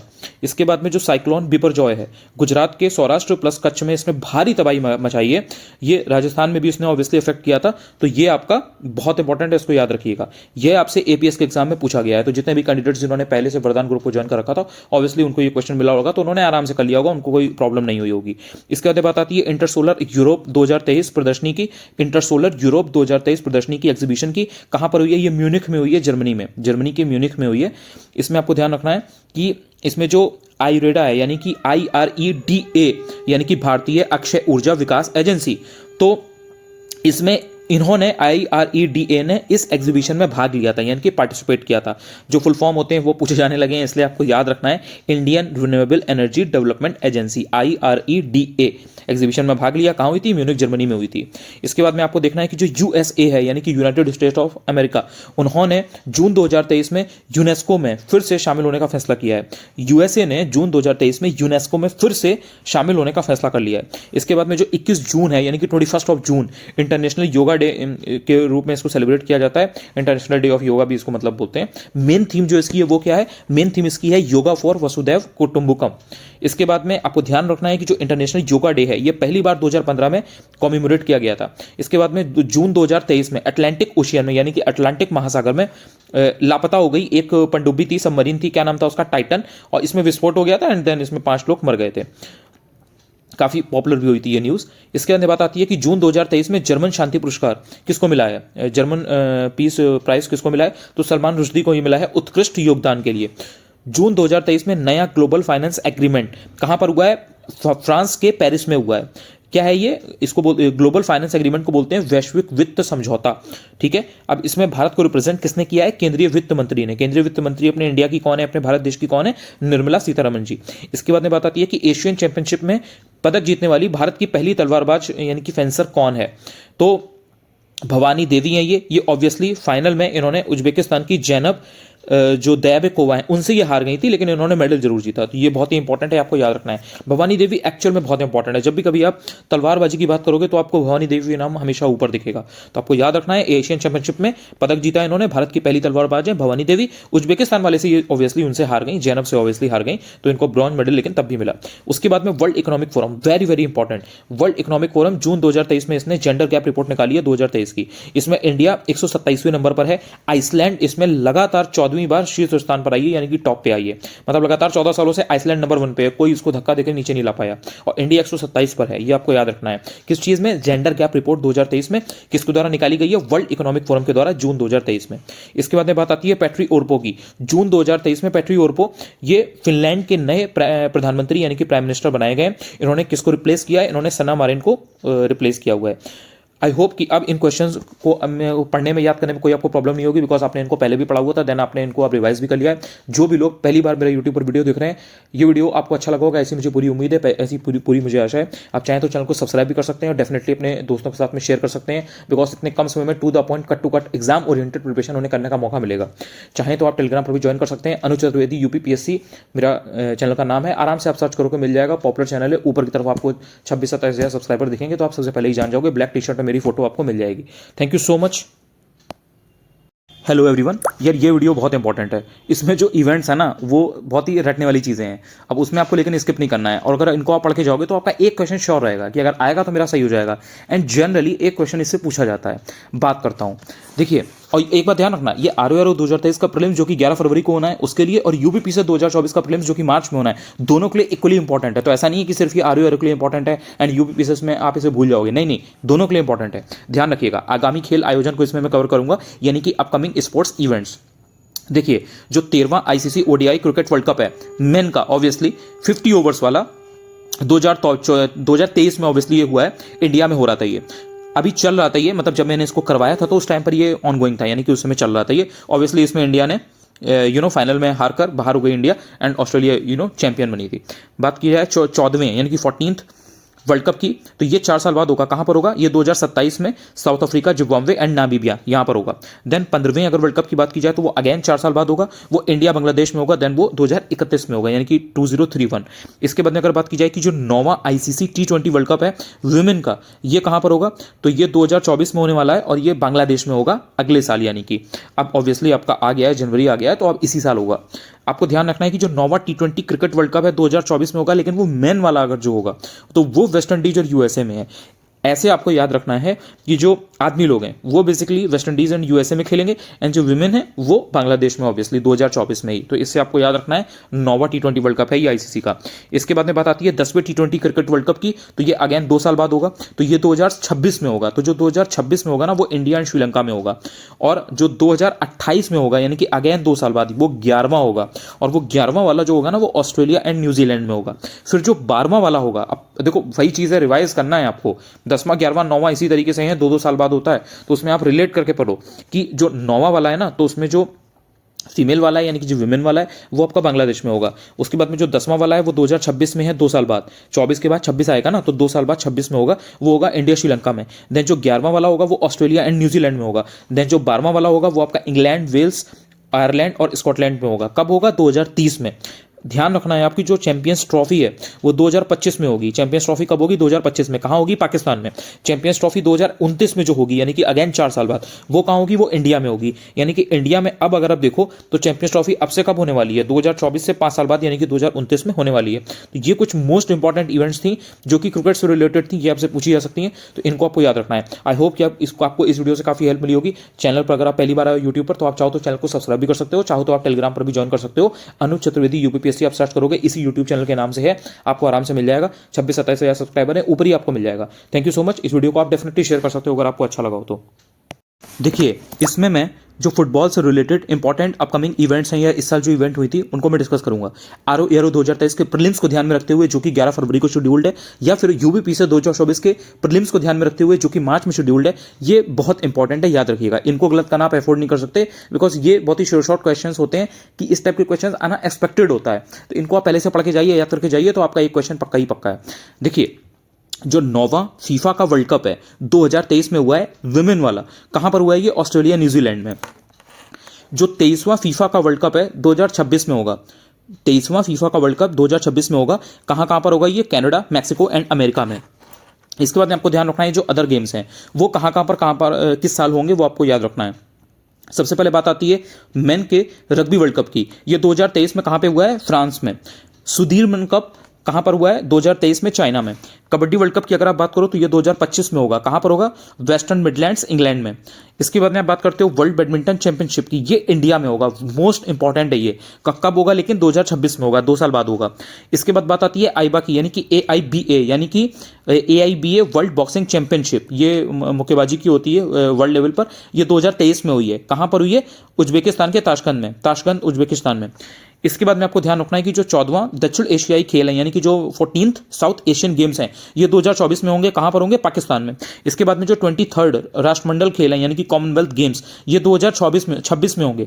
देखो 2022 वाले कहां हुए थे? बर्मिंघम के हुए थे, बहुत पॉपुलर थे 2022 के बर्मिंघम वाले कॉमनवेल्थ गेम्स। अब जो 2026 वाले होंगे ना 4 साल बाद, वो कहां पर होंगे? ऑस्ट्रेलिया के विक्टोरिया में। इसके बाद यू हैव टू सी कि 33वें समर ओलंपिक गेम्स 2024 में कहां पर होंगे? फ्रांस के पेरिस में समर ओलंपिक गेम्स होंगे, 33वें ग्रीष्मकालीन ओलंपिक खेल इनको आप बोलते हो। देन जो 34वें समर ओलंपिक गेम्स हैं वो 2028 में होंगे। 4 साल बाद होते हैं, तो 2024 में फ्रांस के पेरिस में हो जाएंगे। देन 2028 में अमेरिका में लॉस एंजल्स में होंगे। 34 में है, वो याद रखिएगा। देन उसके 4 साल बाद जो होंगे ना 2032 में, वो ऑस्ट्रेलिया के ब्रिस्बेन में होंगे। उसको 35वें वाले होंगे, 35th समर ओलंपिक गेम्स 2032 में ऑस्ट्रेलिया के ब्रिस्बेन में। 2032 वाला आपको डेफिनेटली याद होगा, ये आप नहीं भूलोगे। इसके अलावा ऑस्ट्रेलिया में पहले भी हो चुका है, तो वो आपको ईयर जरूर याद रखना है, अभी आपको आगे मैं वो भी करवा दूंगा। इसके बाद में याद रखिएगा कि जो 20वें एशियन गेम्स हैं वो 2026 में होंगे। कहां पर होंगे? आइची और नागोया, यानी कि जापान में। जापान में है ये आइची एंड नागोया। तो 2026 में यानी कि 2026 में 20वें एशियन गेम्स होंगे। उसके 4 साल बाद 2030 में 21वें एशियन गेम्स होंगे। ये कहां पर होंगे? दोहा, कतर में। इसके बाद में जो अगले 4 साल बाद जो होंगे वो 22वें एशियन गेम्स होंगे 2034 में। वो कहां पर होंगे? सऊदी अरब के रियाद में। यहां पर बाद में दा है, एल नहीं है। इसके बाद में आपको ध्यान रखना है कि जो 2027 जब आएगा तो उसमें सऊदी अरब में एएफसी का एशिया कप होगा। एएफसी का एशिया कप 2027 में सऊदी अरब में। आई होप कि ये इवेंट्स में अब आपको प्रॉब्लम नहीं होगी, यही मोस्ट इंपॉर्टेंट है। अगर आएगा तो इसी में आएगा, इसके बाहर से नहीं आएगा। आई होप ये वीडियो आपको अच्छा लगा होगा। अगर आप चैनल पर पहली बार आए हो तो चाहो तो आप चैनल को सब्सक्राइब भी कर सकते हो। अगर आप चाहो तो टेलीग्राम चैनल भी ज्वाइन कर सकते हो, अनुज चतुर्वेदी यूपीपीएससी। वहां पर फ्री में बहुत सारी चीजें डालता रहता हूं, तो आपको वहां से भी हेल्प मिलती रहेगी अपनी आरओ 2023 प्लस यूपीपीएससी 2024 के प्रीलिम्स के लिए। Thank you so much. अगर आप चाहो तो इस वीडियो को शेयर भी कर सकते हो। डेफिनेटली आपके जितने भी फ्रेंड्स हैं या जो भी आपके ग्रुप में लोग हैं उनको डेफिनेटली इससे हेल्प मिलेगी, फ्री ऑफ कॉस्ट है ये। Thank you so much. Hello everyone, ये वीडियो बहुत ही इंपॉर्टेंट है, जरूर याद रखिएगा। ये आरओ 2023 का जो आपका एग्जाम है जो कि 11 फरवरी को शेड्यूल्ड है, और जो उसके बाद में यूपीपीएससी 2024 का प्रीलिम्स है जो कि मार्च में शेड्यूल्ड है। दोनों के लिए इक्वली वेरी वेरी इंपॉर्टेंट, इसलिए इनको बिल्कुल भी गलत ना करिएगा। यहाँ पर कुछ में इंपॉर्टेंट डेज, वीक जो सेलिब्रेट किए जाते हैं, कॉमेमोरेट किए जाते हैं, उनको यहाँ पर करवाने वाला हूँ आपको। सबसे पहले इसमें याद रखिएगा कि जो विश्व मानसिक स्वास्थ्य दिवस है ये 10 अक्टूबर 2023 को मनाया गया। इसकी जो थीम है वो क्या थी? वो थी मानसिक स्वास्थ्य एक सार्वभौमिक मानव अधिकार है। इसके बाद में बात आती है विश्व अंतरिक्ष सप्ताह की। ये कब मनाया गया? 4 से 10 अक्टूबर 2023 के बीच में। इसकी थीम क्या थी? इसकी थीम थी कि अंतरिक्ष एवं उद्यमिता। इसके बाद में है विश्व डाक दिवस, यानी कि विश्व पोस्ट दिवस, पोस्ट के लिए था ये बेसिकली। ये कब मनाया गया? 9 अक्टूबर 2023 को। इसकी थीम क्या है? Together for trust collaborating for a safe and connected future. Together for trust collaborating for a safe and connected future. इसके बाद में बात आती है विश्व पर्यटन दिवस की, यानी कि वर्ल्ड टूरिज्म डे की। ये 27 सितंबर 2023 को मनाया जाता है। इसकी थीम थी पर्यटन एवं हरित निवेश, यानी कि tourism and green investment. Now अंतर्राष्ट्रीय शांति दिवस, यानी कि इंटरनेशनल पीस डे कब मनाया गया? ये 21 सितंबर 2023 को। इसकी थीम क्या थी? इसकी थीम है actions for piece, our ambitions for the global goals. फिर से देखिए, अंतर्राष्ट्रीय शांति दिवस यानी कि इंटरनेशनल पीस डे कब मनाया गया? ये 21 सितंबर 2023 को। इसकी थीम क्या है? इसकी थीम है actions for piece, our ambitions for the global goals. और ये हैशटैग, यहाँ पर हैशटैग है, इसको ध्यान रखिएगा। इसके बाद में है अंतर्राष्ट्रीय लोकतंत्र दिवस। ये कब मनाते हैं? इंटरनेशनल डेमोक्रेसी डे 15 सितंबर 2023 को। 15 सितंबर 2023 को अंतर्राष्ट्रीय लोकतंत्र दिवस यानी कि इंटरनेशनल डेमोक्रेसी डे। थीम इसकी क्या है? थीम इसकी हो जाएगी एम्पावरिंग द नेक्स्ट जनरेशन। फिर आता है विश्व ओजोन दिवस, वेरी वेरी इंपॉर्टेंट, कई बार यूपीएससी पूछ चुका है। वर्ल्ड ओजोन डे कब मनाया जाता है? 16 सितंबर 2023 को। देन बात आती है विश्व मानवतावादी दिवस यानी कि वर्ल्ड ह्यूमैनिटेरियन डे कब मनाया जाता है? ये 19 अगस्त 2023 को। देन आता है अंतर्राष्ट्रीय युवा दिवस यानी कि 12 अगस्त 2023 को। इसकी थीम क्या है? इसकी थीम है green skills for youth towards a sustainable world. Then आता है लास्ट में विश्व खाद्य सुरक्षा दिवस यानी कि वर्ल्ड फूड सिक्योरिटी डे कब मनाया जाता है? ये 7 जून को, यानी कि जून के पहले हफ्ते के अंत में, यानी कि 7 जून को 2023 को मनाया गया। ये थीम इसकी क्या है? Food standards save lives. विश्व खाद्य सुरक्षा दिवस यानी कि वर्ल्ड फूड सिक्योरिटी डे कब मनाया जाता है? 7 जून 2023 को। थीम इसकी क्या है? Food standards save lives. अब देखिए एक बात और ध्यान रखिएगा, कुछ कुछ इंपॉर्टेंट डेज होते हैं ना, उनका क्या होता है कि वो जैसे कोई वीक है तो उसके संडे को मनाए जाएंगे, सेकंड सैटरडे को मनाए जाएंगे, थर्ड थर्सडे को मनाए जाएंगे, तो इस टाइप से भी होते हैं। तो वो उनकी जो डेट है ना वो हर साल डिफर करती है, बिकॉज हो सकता है कि 2023 में कोई दिन संडे को पड़ा है, देन वो अगले साल वो मंडे को पड़े, देन ट्यूजडे आ जाए। तो वो चीज़ें कुछ कुछ होती हैं, लेकिन मोर और लेस कुछ कुछ जो डेट्स होती हैं वो फिक्स्ड होती हैं। जैसे ओजोन डे है तो ओजोन डे 16 सितंबर ही है, तो इसमें कोई आपको घबराने की बात नहीं होनी चाहिए। आई होप कि वीडियो आपको काफी अच्छा लगा होगा और ये क्वेश्चन आपको रट गए होंगे। एक एक क्वेश्चन बहुत इंपॉर्टेंट है आपके एग्जाम के लिए, कोई भी क्वेश्चन आ सकता है, बाद में आप बैठ के आराम से मिलाइएगा, ठीक है। YouTube पर अगर आप पहली बार मेरी वीडियो देख रहे हैं तो चाहे तो आप चैनल को सब्सक्राइब भी कर सकते हैं, चाहे तो आप डेफिनेटली शेयर भी कर सकते हैं अपने दोस्तों के साथ, अपने फ्रेंड्स के साथ। उससे क्या होगा कि उनको भी हेल्प मिलेगी, वो भी बेटर वे में चीज़ों को कर पाएंगे, कट टू कट प्रिपरेशन कर पाएंगे, एग्जाम ओरिएंटेड चीज़ें पढ़ पाएंगे। अगर आप चाहें तो टेलीग्राम पर भी चैनल को ज्वाइन कर सकते हैं, अनुज चतुर्वेदी यूपीपीएससी आप सर्च करोगे, आराम से आपको ऊपर मेरा चैनल दिख जाएगा, मेरी फोटो दिख जाएगी ब्लैक टी शर्ट में। थैंक यू सो मच अगर आपने ये वीडियो यहाँ तक देखा है तो। Hello everyone, good morning. Current affairs के इस क्लास में मैं मोस्ट इंपॉर्टेंट क्वेश्चंस को कराने वाला हूं। ध्यान रखिएगा, ये क्वेश्चन आपके आरओ 2023 के प्रीलिम्स जो कि 11 फरवरी को शेड्यूल्ड है, या फिर यूपीपीसीएस 2024 का प्रीलिम्स जो कि मार्च में शेड्यूल्ड है, किसी में भी आ सकते हैं। तो इनको एक एक क्वेश्चन को अच्छे से याद कर लीजिएगा। देखिए, विश्व पर्यावरण दिवस यानी कि वर्ल्ड एनवायरनमेंट डे, ये 5 जून 2023 को कॉमेमोरेट किया गया। इसकी जो थीम है वो क्या थी? इसकी थीम है प्लास्टिक प्रदूषण के समाधान, यानी कि सॉल्यूशंस टू प्लास्टिक पॉल्यूशन। इसके बाद में आता है विश्व साइकिल दिवस 2023 यानी कि वर्ल्ड बाइसिकल डे, ये कब मनाया गया? 3 जून 2023 को। इसके बाद में वैश्विक अभिभावक दिवस 2023 यानी कि गार्जियन के लिए डे, ये कब मनाया गया? 1 जून 2023 को। इसके बाद में है विश्व तंबाकू निषेध दिवस यानी कि 31 मई 2023 को world no tobacco day commemorate किया गया। इसकी थीम क्या है? इसकी थीम है अन्न उगाओ तंबाकू नहीं, यानी कि अन्न उगाओ, अनाज उगाओ, तंबाकू नहीं। तंबाकू is not a good thing, so grow food no not tobacco, ये इसकी थीम हो गई। तो आपको याद रखना है एग्जैक्टली यही, काफी इंपॉर्टेंट है ये, ध्यान रखिएगा। इसके बाद में अंतर्राष्ट्रीय चाय दिवस 2023, ये कब मनाया जाता है? 21 मई 2023 को। अंतर्राष्ट्रीय चाय दिवस 2023 21 मई 2023। इसके बाद में है विश्व मधुमक्खी दिवस, ये मनाया जाता है 20 मई 2023 को। इसके बाद में आता है सिविल सेवा दिवस 2023, ये कब मनाया गया? 21 अप्रैल 2023 को, यानी कि civil services day, civil services के लिए ये कॉमेमोरेट किया जाता है। इसके बाद में है विश्व पृथ्वी दिवस यानी कि वर्ल्ड अर्थ डे, ये कब सेलिब्रेट किया गया? ये सेलिब्रेट किया गया 22 अप्रैल को 2023 को। इसके बाद में आता है विश्व रचनात्मक एवं नवाचार दिवस 2023 यानी कि world creativity and innovation day, ये कब कॉमेमोरेट किया गया? 21 अप्रैल 2023 को। इसके बाद में आता है अंतर्राष्ट्रीय परिवार दिवस यानी कि इंटरनेशनल फैमिली डे, ये कब सेलिब्रेट किया गया? 15 मई 2023 को। इसकी थीम बहुत इंपॉर्टेंट है, याद रखिएगा, जनसांख्यिकी, रुझान और परिवार। आई होप कि इन 15 क्वेश्चन में आपको, इन 10 क्वेश्चन में आपको बिल्कुल भी दिक्कत नहीं हुई होगी। अगर आप पहली बार यूट्यूब पर मेरा ये वीडियो देख रहे हैं तो आप चाहें तो चैनल को सब्सक्राइब भी कर सकते हैं, आप चाहें तो डेफिनेटली शेयर भी कर सकते हैं। अगर आपको वीडियो अच्छा लगा और आपको लगे कि ये आपके फ्रेंड्स या जो भी आपके ग्रुप में लोग हैं उनको ये हेल्प कर सकता है, जो भी प्रिपरेशन कर रहे हैं।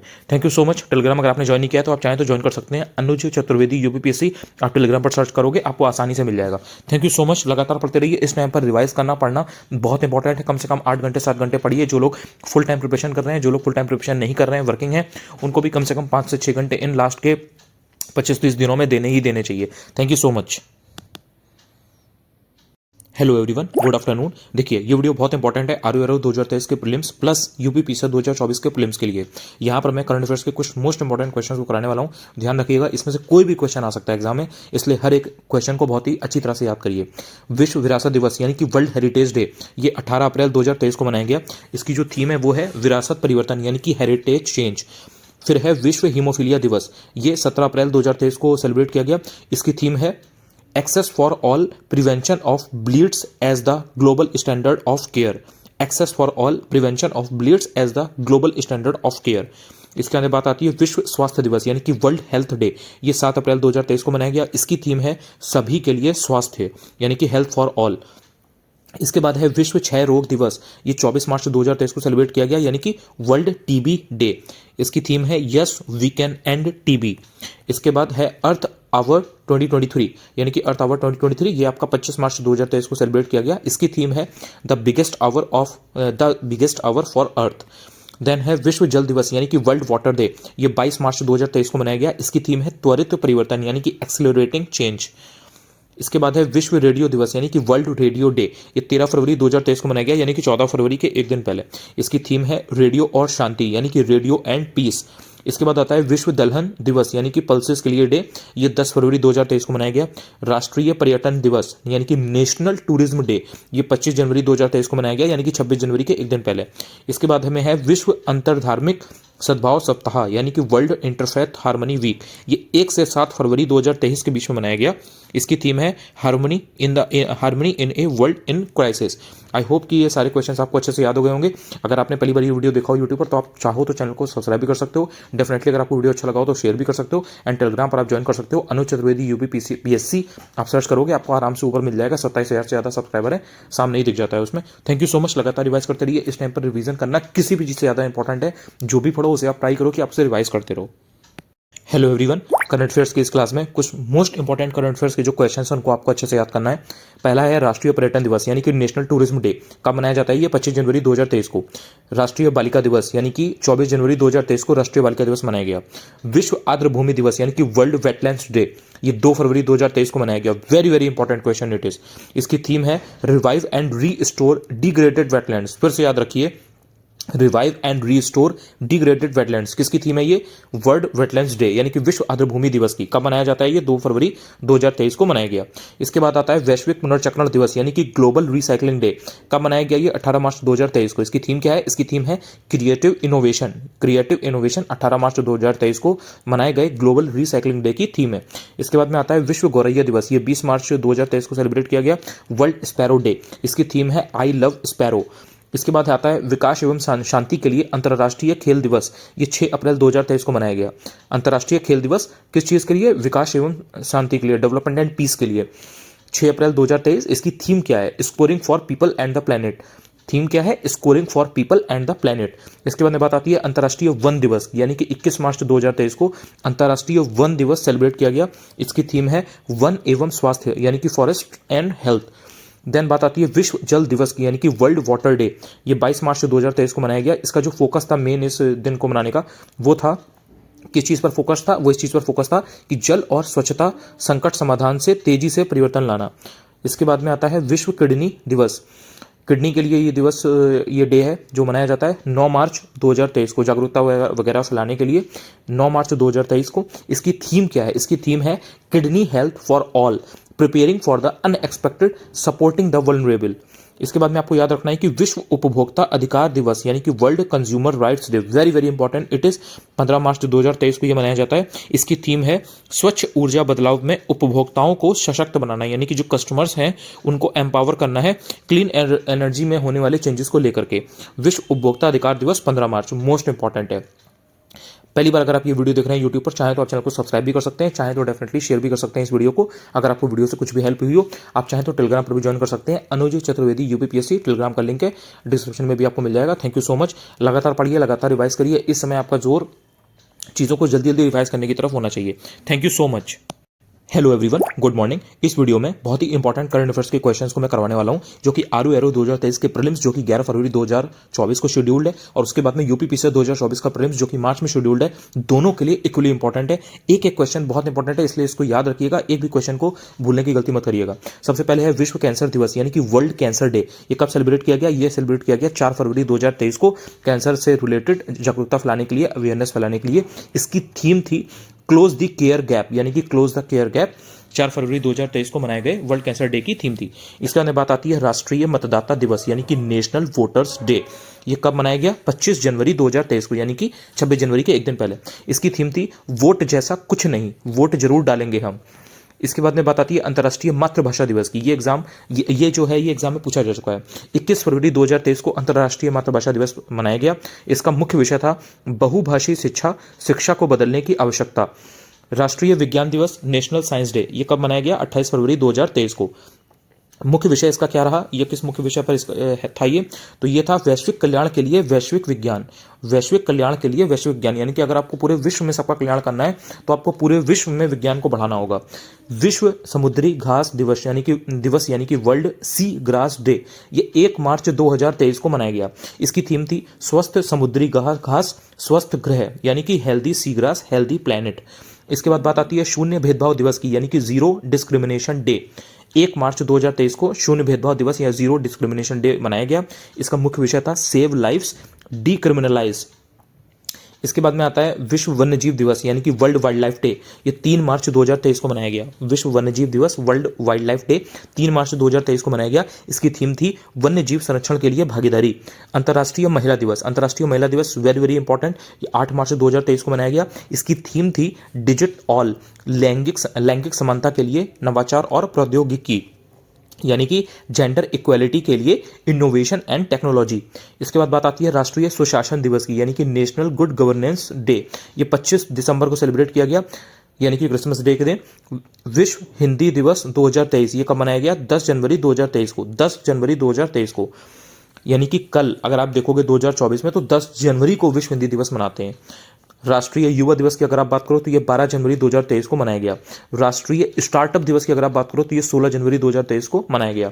राष्ट्रीय महिला दिवस की अगर आप बात करो तो ये 13 फरवरी 2023 को मनाया गया, यानी कि 14 फरवरी के एक दिन पहले। राष्ट्रीय टीकाकरण दिवस की अगर आप बात करो यानी कि नेशनल वैक्सीनेशन डे, तो ये 16 मार्च 2023 को मनाया गया। अंतर्राष्ट्रीय प्रसन्नता दिवस यानी कि इंटरनेशनल हैप्पीनेस डे 2023 वाले की अगर आप बात करो तो ये 20 मार्च 2023 को मनाया गया। 20 मार्च को वर्ल्ड स्पैरो डे भी मनाया जाता है, ये आपको याद रखना है, इस तरह से कोरिलेट करके पढ़ा जाता है। अंतर्राष्ट्रीय शून्य अपशिष्ट दिवस यानी कि जीरो वेस्ट डे, ये कब मनाया गया? 30 मार्च 2023 को। राष्ट्रीय ऊर्जा संरक्षण दिवस एनर्जी कंजर्वेशन डे, ये कब मनाया गया? 14 दिसंबर को। विश्व कंप्यूटर साक्षरता दिवस यानी कि वर्ल्ड कंप्यूटर लिटरेसी डे कब मनाया गया? 2 दिसंबर को। संविधान दिवस कब मनाया जाता है? 26 नवंबर को, यानी कि constitution day.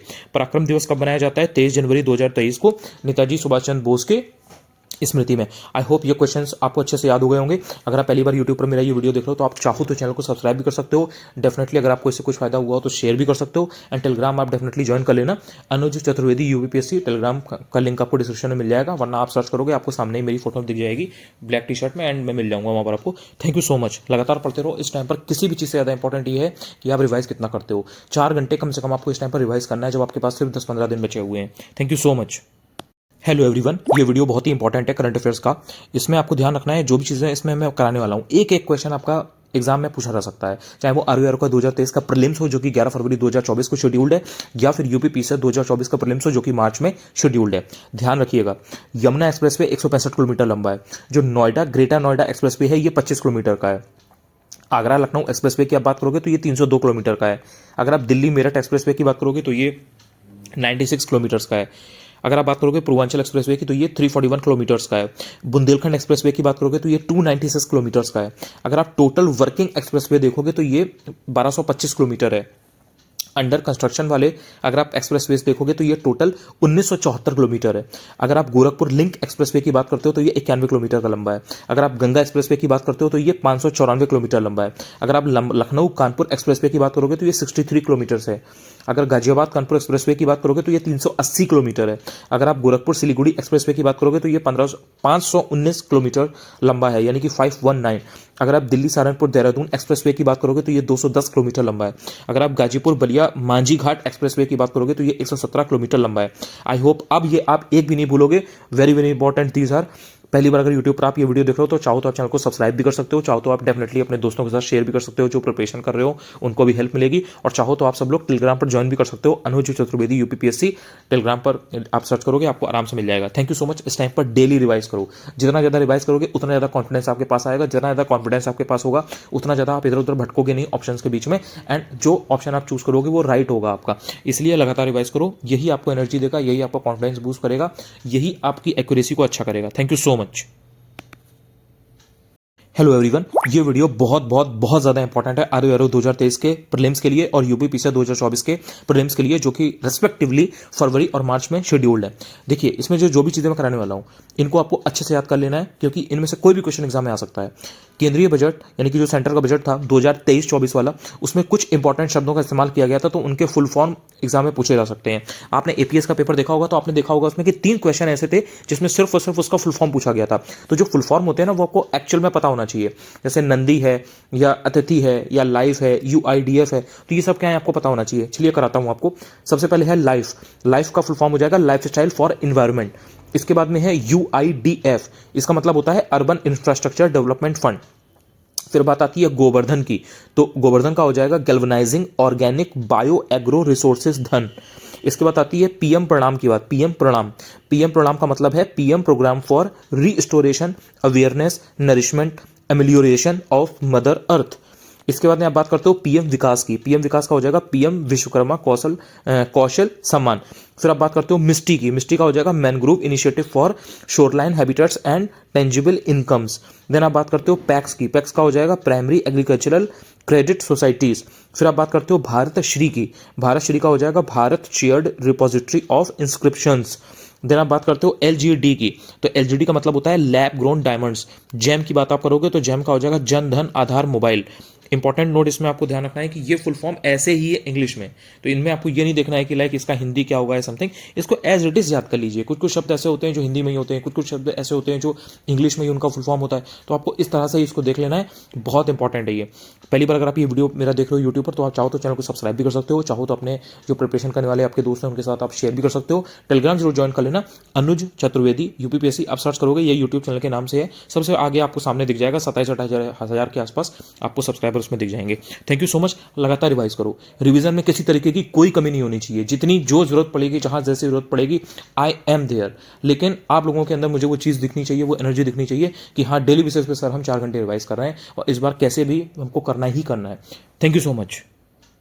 Hello everyone, good morning. देखिए ये वीडियो बहुत इंपॉर्टेंट है, इसमें मैं कुछ इंपॉर्टेंट टारगेट्स आपको कराने वाला हूं जो भारत सरकार या केंद्र सरकार के द्वारा समय समय पर लिए जाते रहे हैं या आगे के लिए लिए गए हैं, तो इनको आपको ध्यान रखना है। ये बहुत ज़्यादा इंपॉर्टेंट है। आरआरओ 2023 के प्रीलिम्स में या यूपीपी से 2024 के प्रीलिम्स में किसी में भी कोई भी क्वेश्चन इसमें से आ सकता है, तो आपको एग्जैक्ट ये याद रखना है, बिल्कुल भी कंफ्यूज नहीं होना है आपको। देखिए सबसे पहला है कि भारत के द्वारा नेट जीरो का लक्ष्य कब तक ले रखा गया, तो ये 2070 के लिए है। भारत के द्वारा नेट जीरो का लक्ष्य 2070। इसके बाद में बात आती है मुंबई शहर की, तो मुंबई शहर में शून्य कार्बन उत्सर्जन यानी कि मुंबई सिटी में जीरो कार्बन एमिशन का जो लक्ष्य है वो रखा गया 2050 तक के लिए। भारत को ऊर्जा स्वतंत्र यानी कि आत्मनिर्भर यानी कि एनर्जी इंडिपेंडेंट बनाने का लक्ष्य रखा गया है 2047 तक यानी कि 2047। इसके बाद में हाइड्रोफ्लोरोकार्बन के उपयोग को यानी कि उसके यूज को 80% तक कम करने का लक्ष्य रखा गया है 2047 तक यानी कि 2047 तक। इसके बाद में पोत निर्माण में यानी कि जो शिप बिल्डिंग है उसमें आत्मनिर्भरता यानी कि सेल्फ रिलायंस हासिल करने के लिए लक्ष्य रखा गया है 2047 का। इसके बाद में बात आती है भारतीय रेलवे की यानी कि इंडियन रेलवेज की, इसको नेट जीरो कार्बन एमिशन या ग्रीन रेलवे बनाने का लक्ष्य रखा गया है 2030 तक यानी कि 6 साल बाद बेसिकली। HIV एड्स की अगर बात की जाए तो HIV एड्स को खत्म करने का लक्ष्य रखा गया है 2030 तक। इसके बाद में बात आती है कि कुल वाहन में 30% तक इलेक्ट्रिक वाहन करने का लक्ष्य रखा गया है 2030 तक यानी कि जो टोटल व्हीकल्स हैं उसमें 30% इलेक्ट्रिक वाले हों। इसके बाद में बात आती है कि भारत में पूरी तरह से मलेरिया का उन्मूलन यानी कि इरेडिकेशन ऑफ मलेरिया भारत में पूरी तरह से, तो ये है 2030 तक का। इसके बाद में है कि कुल कार्बन उत्सर्जन में यानी कि जो नेट कार्बन एमिशन है उसमें 1 अरब टन की कमी यानी कि टोटल कार्बन एमिशन में 1 अरब टन की कमी 2030 तक। बहुत इंपॉर्टेंट है ये 10 टारगेट, इनको एज इट इज याद कर लीजिएगा। पहली बार अगर ये यूट्यूब पर मेरा वीडियो देख रहे हैं तो आप चाहें तो चैनल को सब्सक्राइब भी कर सकते हैं, चाहें तो आप डेफिनेटली अपने दोस्तों के साथ शेयर भी कर सकते हैं और टेलीग्राम पर ज्वाइन करना ना भूलिएगा। अनुज चतुर्वेदी यूपीपीएससी आप सर्च करोगे टेलीग्राम पर, आराम से आपको सामने ही मिल जाएगा। बहुत सारे लोग इसमें जुड़े हुए हैं। डेली रिवाइज करो, रिवीजन में किसी तरीके की कोई भी केयरलेसनेस बर्दाश्त ही नहीं है किसी को भी, ना आपको होनी चाहिए ना ही मुझे। लगातार रिवाइज करो अच्छे से, जो बाकी जो भी डाउट्स या प्रॉब्लम्स हुआ करें कमेंट्स में शेयर कर दिया करो। Thank you so much. Hello everyone, इस वीडियो में कुछ बहुत इंपॉर्टेंट क्वेश्चंस मैं कराने वाला हूं टारगेट से रिलेटेड, जो भी केंद्र सरकार के द्वारा या भारत सरकार के द्वारा समय समय पर लिए जाते रहे, तो इनको अच्छे से याद कर लीजिएगा। ये आरओ या यूपीपीएससी दोनों एग्जाम में से कहीं भी आ सकते हैं। 280 गीगावाट की सौर ऊर्जा यानी कि जो सोलर एनर्जी है 280 गीगावाट की, इसको प्राप्त करने का लक्ष्य कब तक के लिए रखा गया है 2030 तक के लिए। 500 गीगावाट अक्षय ऊर्जा प्राप्त करने का लक्ष्य रखा गया है रिन्यूएबल एनर्जी को 2030 तक के लिए। इसके अंदर बात आती है कि 100 मीट्रिक टन कोयले का गैसीकरण यानी कि कोल गैसिफिकेशन प्राप्त करने का लक्ष्य रखा गया है 2030 तक के लिए। इसके बाद में पेट्रोल में एथेनॉल यानी कि CH3 CH2OH जो इसका फॉर्मूला होता है बेसिकली, इसको मिक्स करने का लक्ष्य रखा गया है 2025 तक। इसमें ज़्यादा समय नहीं है, 2024 आ ही गया है और 2025 तक इसको रखा गया है लक्ष्य। भारत को TB मुक्त देश यानी कि TB फ्री कंट्री बनाने का लक्ष्य रखा गया है 2025 तक। इसके बाद में सभी गाँवों में ऑप्टिकल फाइबर बिछाने का लक्ष्य रखा गया है 2025 तक। इसके बाद में जो भारतीय अर्थव्यवस्था है यानी कि इंडियन इकोनॉमी, इसको $1 ट्रिलियन डिजिटल इकोनॉमी बनाने का लक्ष्य रखा गया है 2025 तक। इसके बाद में सड़क दुर्घटनाओं से होने वाली मौतों को यानी कि रोड एक्सीडेंट्स में जो डेथ हो जाती हैं उनको 50% तक कम करना है 2024 तक। इसके बाद में हर घर में नल से जल यानी कि स्वच्छ जल यानी कि क्लीन वाटर की सप्लाई हो, ये टारगेट है 2024 तक के लिए। इसके बाद में डिजिटल रेडियो लॉन्च करने का लक्ष्य है 2024। इसके बाद सबके लिए आवास यानी कि हाउस फॉर ऑल मुहैया कराने का लक्ष्य है 2024। आपको ध्यान रखना है कि जो ये पहले लक्ष्य था ये 2022 था, लेकिन अब ये फिलहाल 2024 है। आई होप ये सारे जितने भी टारगेट्स हैं ये आपको एज इट इज रख गए होंगे। पहली बार अगर यूट्यूब पर आप ये वीडियो देख रहे हैं तो आप चाहें तो चैनल को सब्सक्राइब भी कर सकते हैं, चाहें तो अपने फ्रेंड्स के साथ शेयर भी कर सकते हैं जो प्रिपरेशन कर रहे हो आपके साथ ही साथ। चाहे तो आप टेलीग्राम पर भी ज्वाइन कर सकते हैं, अनुज चतुर्वेदी यूपीपीएससी आप सर्च करोगे आपको आराम से मिल जाएगा। 26-27 हज़ार लोग वहाँ पर ऑलरेडी जुड़े हुए हैं, तो आप भी उसमें एक जुड़ जाओगे। Thank you so much. लगातार रिवाइज करो, रिवीजन में किसी तरीके की कोई भी केयरलेसनेस यहाँ पर आपको महंगी पड़ सकती है। Hello everyone, good morning. ये वीडियो आरओ 2023 के प्रीलिम्स और यूपी पीसा 2024 के प्रीलिम्स जो कि रेस्पेक्टिवली 11 फरवरी और मार्च में एक्सपेक्टेड है। 11 फरवरी को तो आरओ का आपका होना ही होना है और बाकी यूपी पीसा का पेपर मार्च में एक्सपेक्टेड है। उसके लिए ये क्वेश्चंस बहुत इंपॉर्टेंट है, एज इट इज इनको याद कर लीजिएगा। कोई भी क्वेश्चन इनमें से आपके एग्जाम में देखने को मिल सकता है। देखिए, कृषि एग्रीकल्चर में जीरो डीजल का यूज प्लस रिन्यूएबल एनर्जी यानी कि जो नवीकरणीय ऊर्जा होती है, इसके इस्तेमाल का लक्ष्य कब तक ले रखा गया है? 2024 तक के लिए। इसके बाद में जो पूर्वोत्तर है यानी कि नॉर्थ ईस्ट, उसके सभी राज्यों की, सभी स्टेट्स की जो कैपिटल्स हैं यानी कि जो राजधानियां हैं, उनको रेल नेटवर्क से जोड़ने का जो लक्ष्य है वो 2023 तक का है। इसके बाद में जो कि ऑब्वियसली निकल गया 2023 तक का था। इसके बाद में जो ब्रॉडगेज रूट है उसको 100% विद्युतीकृत यानी कि इलेक्ट्रीफाई करने का लक्ष्य रखा गया है। यानी कि जो ब्रॉड गॉज रेलवे है उसको इलेक्ट्रीफाई करने के लिए, इलेक्ट्रिफिकेशन के लिए उसके 2023 तक उसे करने का लक्ष्य रखा गया है। इसके बाद में जो उर्वरक हैं यानी कि जो फर्टिलाइजर्स हैं, उस पर्टिकुलर सेक्टर में, फर्टिलाइजर्स के सेक्टर्स में आत्मनिर्भर यानी कि सेल्फ रिलायंट बनाने का लक्ष्य 2023 तक का है। क्योंकि आपको पता है कि जो बहुत सारे फर्टिलाइजर हैं उनको बाहर से इंपोर्ट कराना पड़ता है, मंगवाना पड़ता है। इंडिया बहुत सी चीज़ें बाहर से ही मंगवाता है। दिल्ली मुंबई एक्सप्रेसवे की अगर बात की जाए तो इसको पूरा करने का लक्ष्य है 2023 तक। कालाजार की अगर बात की जाए तो इसको पूरी तरह से समाप्त करने का लक्ष्य है, यानी कि इरेडिकेशन ऑफ कालाजार कंप्लीटली, ये 2023 ही है।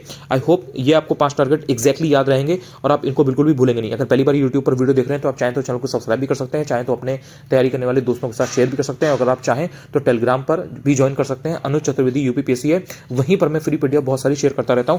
Thank you so much. Daily revise करते रहिए। आरओ फैक्ट लोड एग्जाम है, यहां पर आपको फैक्ट्स देखने को मिलते हैं। अगर आप रिवाइज नहीं करेंगे तो आपको फैक्ट्स में कंफ्यूजन होगा। Hello everyone, good morning. देखिए, ये वीडियो बहुत इंपॉर्टेंट है क्योंकि आपको पता है कि चाहे आरओ का पेपर हो, चाहे यूपी पीसीएस का पेपर हो, दोनों में ही बजट से रिलेटेड क्वेश्चंस बहुत ज़्यादा आते हैं। तो इस वीडियो में बजट से रिलेटेड मोस्ट इंपॉर्टेंट चीज़ों को कराने वाला हूं। ध्यान रखिएगा, अच्छे से इनको रिवाइज करिएगा, वरना आप भूल जाएंगे। फिर बाद में जब क्वेश्चन आएगा तो आपको लगेगा आपका गलत हो गया। तो ये सारी चीज़ें आपको गलत नहीं करनी है। सबसे पहले बात करता हूं कि देखिए, बजट 2023-24 के अंतर्गत विभिन्न योजनाओं पर जो खर्च किया गया है, जो स्कीम्स को पैसा अलॉट किया जाता है, तो उनकी बात मैं इस वीडियो में करूंगा। सबसे पहले आपको याद रखना है कि जो प्रधानमंत्री आवास योजना है उसको 79590 करोड़ रुपए अलॉट किए गए थे। जल जीवन मिशन की अगर बात की जाए तो इसमें 70,000 करोड़, यानी कि ये है आपका 79,000 एंड यहां पर 70,000 करोड़ है जल जीवन मिशन के लिए। इसके बाद में आपको देखना है मनरेगा, मोस्ट इंपॉर्टेंट है, याद रखिएगा, 60,000 करोड़ है मनरेगा के लिए। इसके बाद में आता है प्रधानमंत्री किसान सम्मान निधि है, जिसको पीएम किसान भी आप बोलते हो, इसके लिए भी 60,000 करोड़ ही है।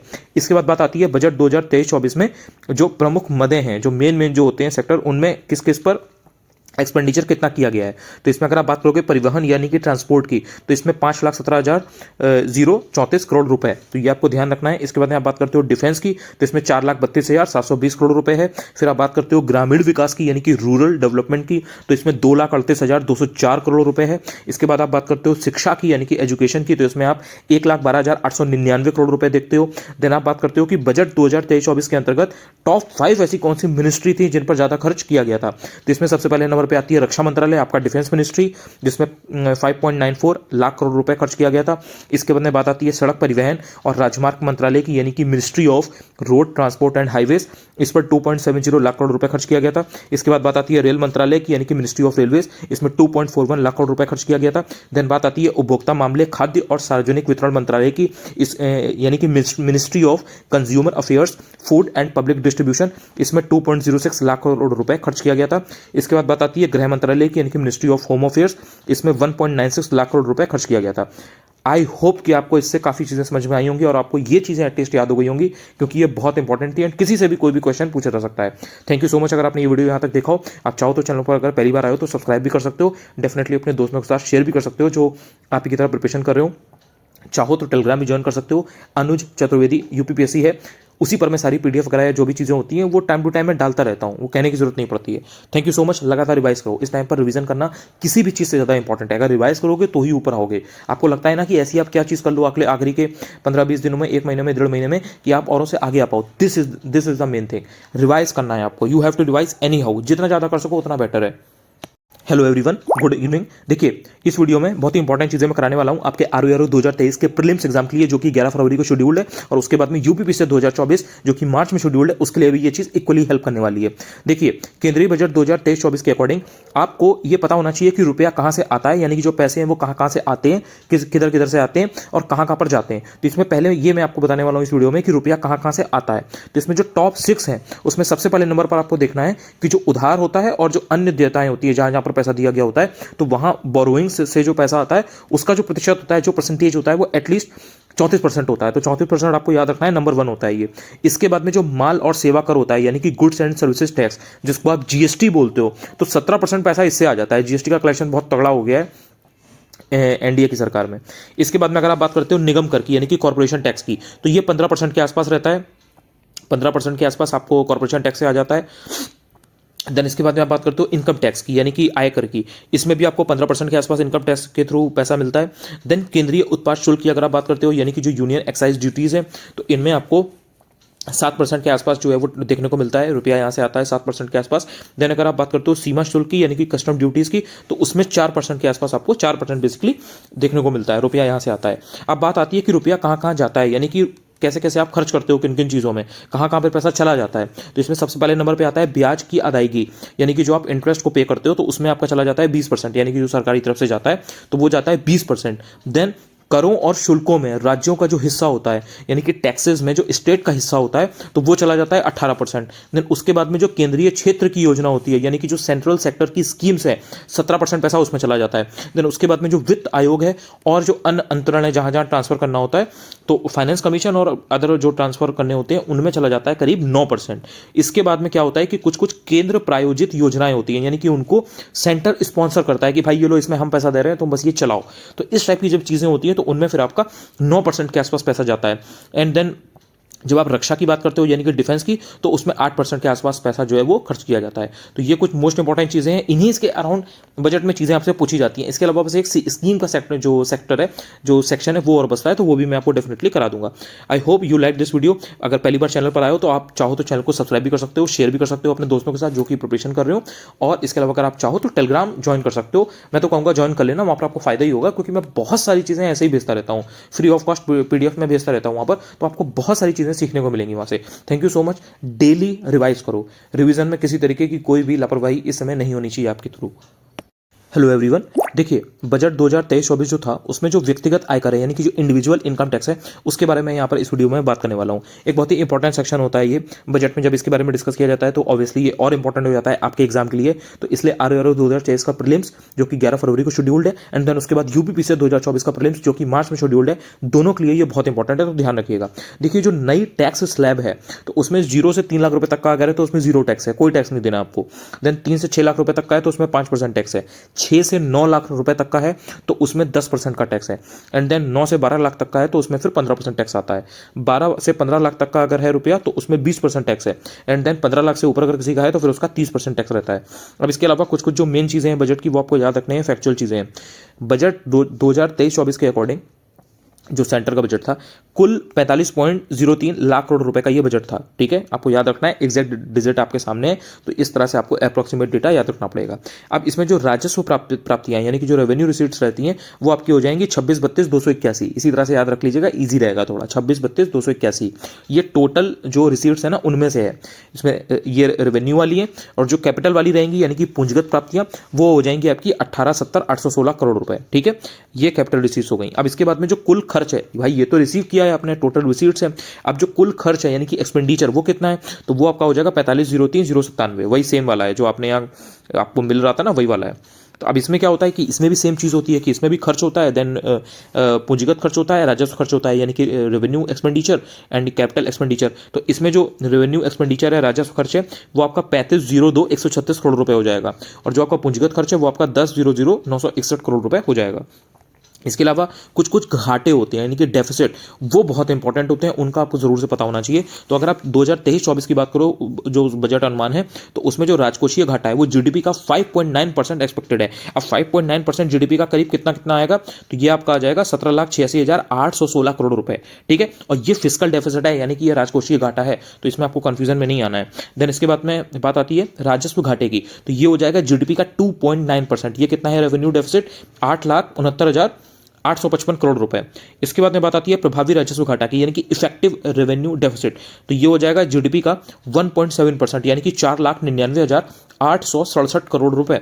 एग्जैक्टली आपको ऐसे याद रखना है, ये नेट वाला होता है, इफेक्टिव वाला प्रभावी राजस्व घाटा। देन प्राथमिक घाटा यानी कि प्राइमरी डेफिसिट ये हो जाएगा जीडीपी का 2.3%। तो ये हो जाता है 7,06,845 करोड़ रुपए। तो ये 4 तरीके घाटे आपने देख लिए। पहला वाला था राजकोषीय घाटा, फिस्कल डेफिसिट, दूसरा था राजस्व घाटा यानी कि रेवेन्यू डेफिसिट, तीसरा था इफेक्टिव रेवेन्यू डेफिसिट और उसके बाद में चौथे नंबर पर हो जाएगा प्राइमरी डेफिसिट। सरकार ने 2025-26 तक के लिए जो फिस्कल डेफिसिट है यानी कि राजकोषीय घाटा है, इसको जीडीपी का 4.5% लाने का लक्ष्य रखा हुआ है। तो ये बहुत इंपॉर्टेंट है। ये घाटों से रिलेटेड क्वेश्चन अक्सर पूछा जाता है, तो इसमें आपको बिल्कुल भी डाउटफुल नहीं रहना है। पहली बार अगर आप ये वीडियो देख रहे हो यूट्यूब पर, तो आप चाहें तो चैनल को सब्सक्राइब भी कर सकते हैं, अपने दोस्तों के साथ शेयर भी कर सकते हैं जो प्रिपरेशन कर रहे हो। टेलीग्राम तो डेफिनेटली ज्वाइन कर लीजिए। वहां पर तो मैं फ्री में डेफिनेटली बहुत सारी चीज़ें शेयर करता आया हूँ और मैं आगे भी करता रहूँगा। डेली रिवाइज करिए। इस टाइम पर डेली रिवाइज करने वाला बच्चा आगे जाएगा, ये बात आपको ध्यान रखनी है। जितना हो सके खुद को पुश करिए। जितना ज़्यादा रिवाइज करेंगे उतना ज़्यादा कॉन्फिडेंस आएगा। जब कॉन्फिडेंस होगा तो आपकी एक्यूरेसी अपने आप बेटर होगी। Thank you so much. Hello everyone, ये वीडियो बहुत इंपॉर्टेंट है। करंट अफेयर्स का है ये।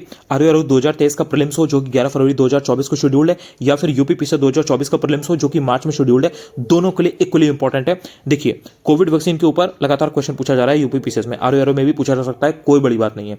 इसलिए कोविड वैक्सीन से रिलेटेड ये जो इंपॉर्टेंट चीज़ें बताने जा रहा हूँ इनको एक्जैक्टली याद कर लीजिएगा। अगर बात की जाए कोवैक्सीन की, तो ये इनएक्टिवेटेड पैथोजन बेस्ड है, ठीक है। यानी कि जो कोवैक्सीन है, हो सकता है आपने कोवैक्सीन ही लगवाई हो, तो इनएक्टिवेटेड पैथोजन बेस्ड है ये भारत बायोटेक और आईसीएमआर ने बना रखी है।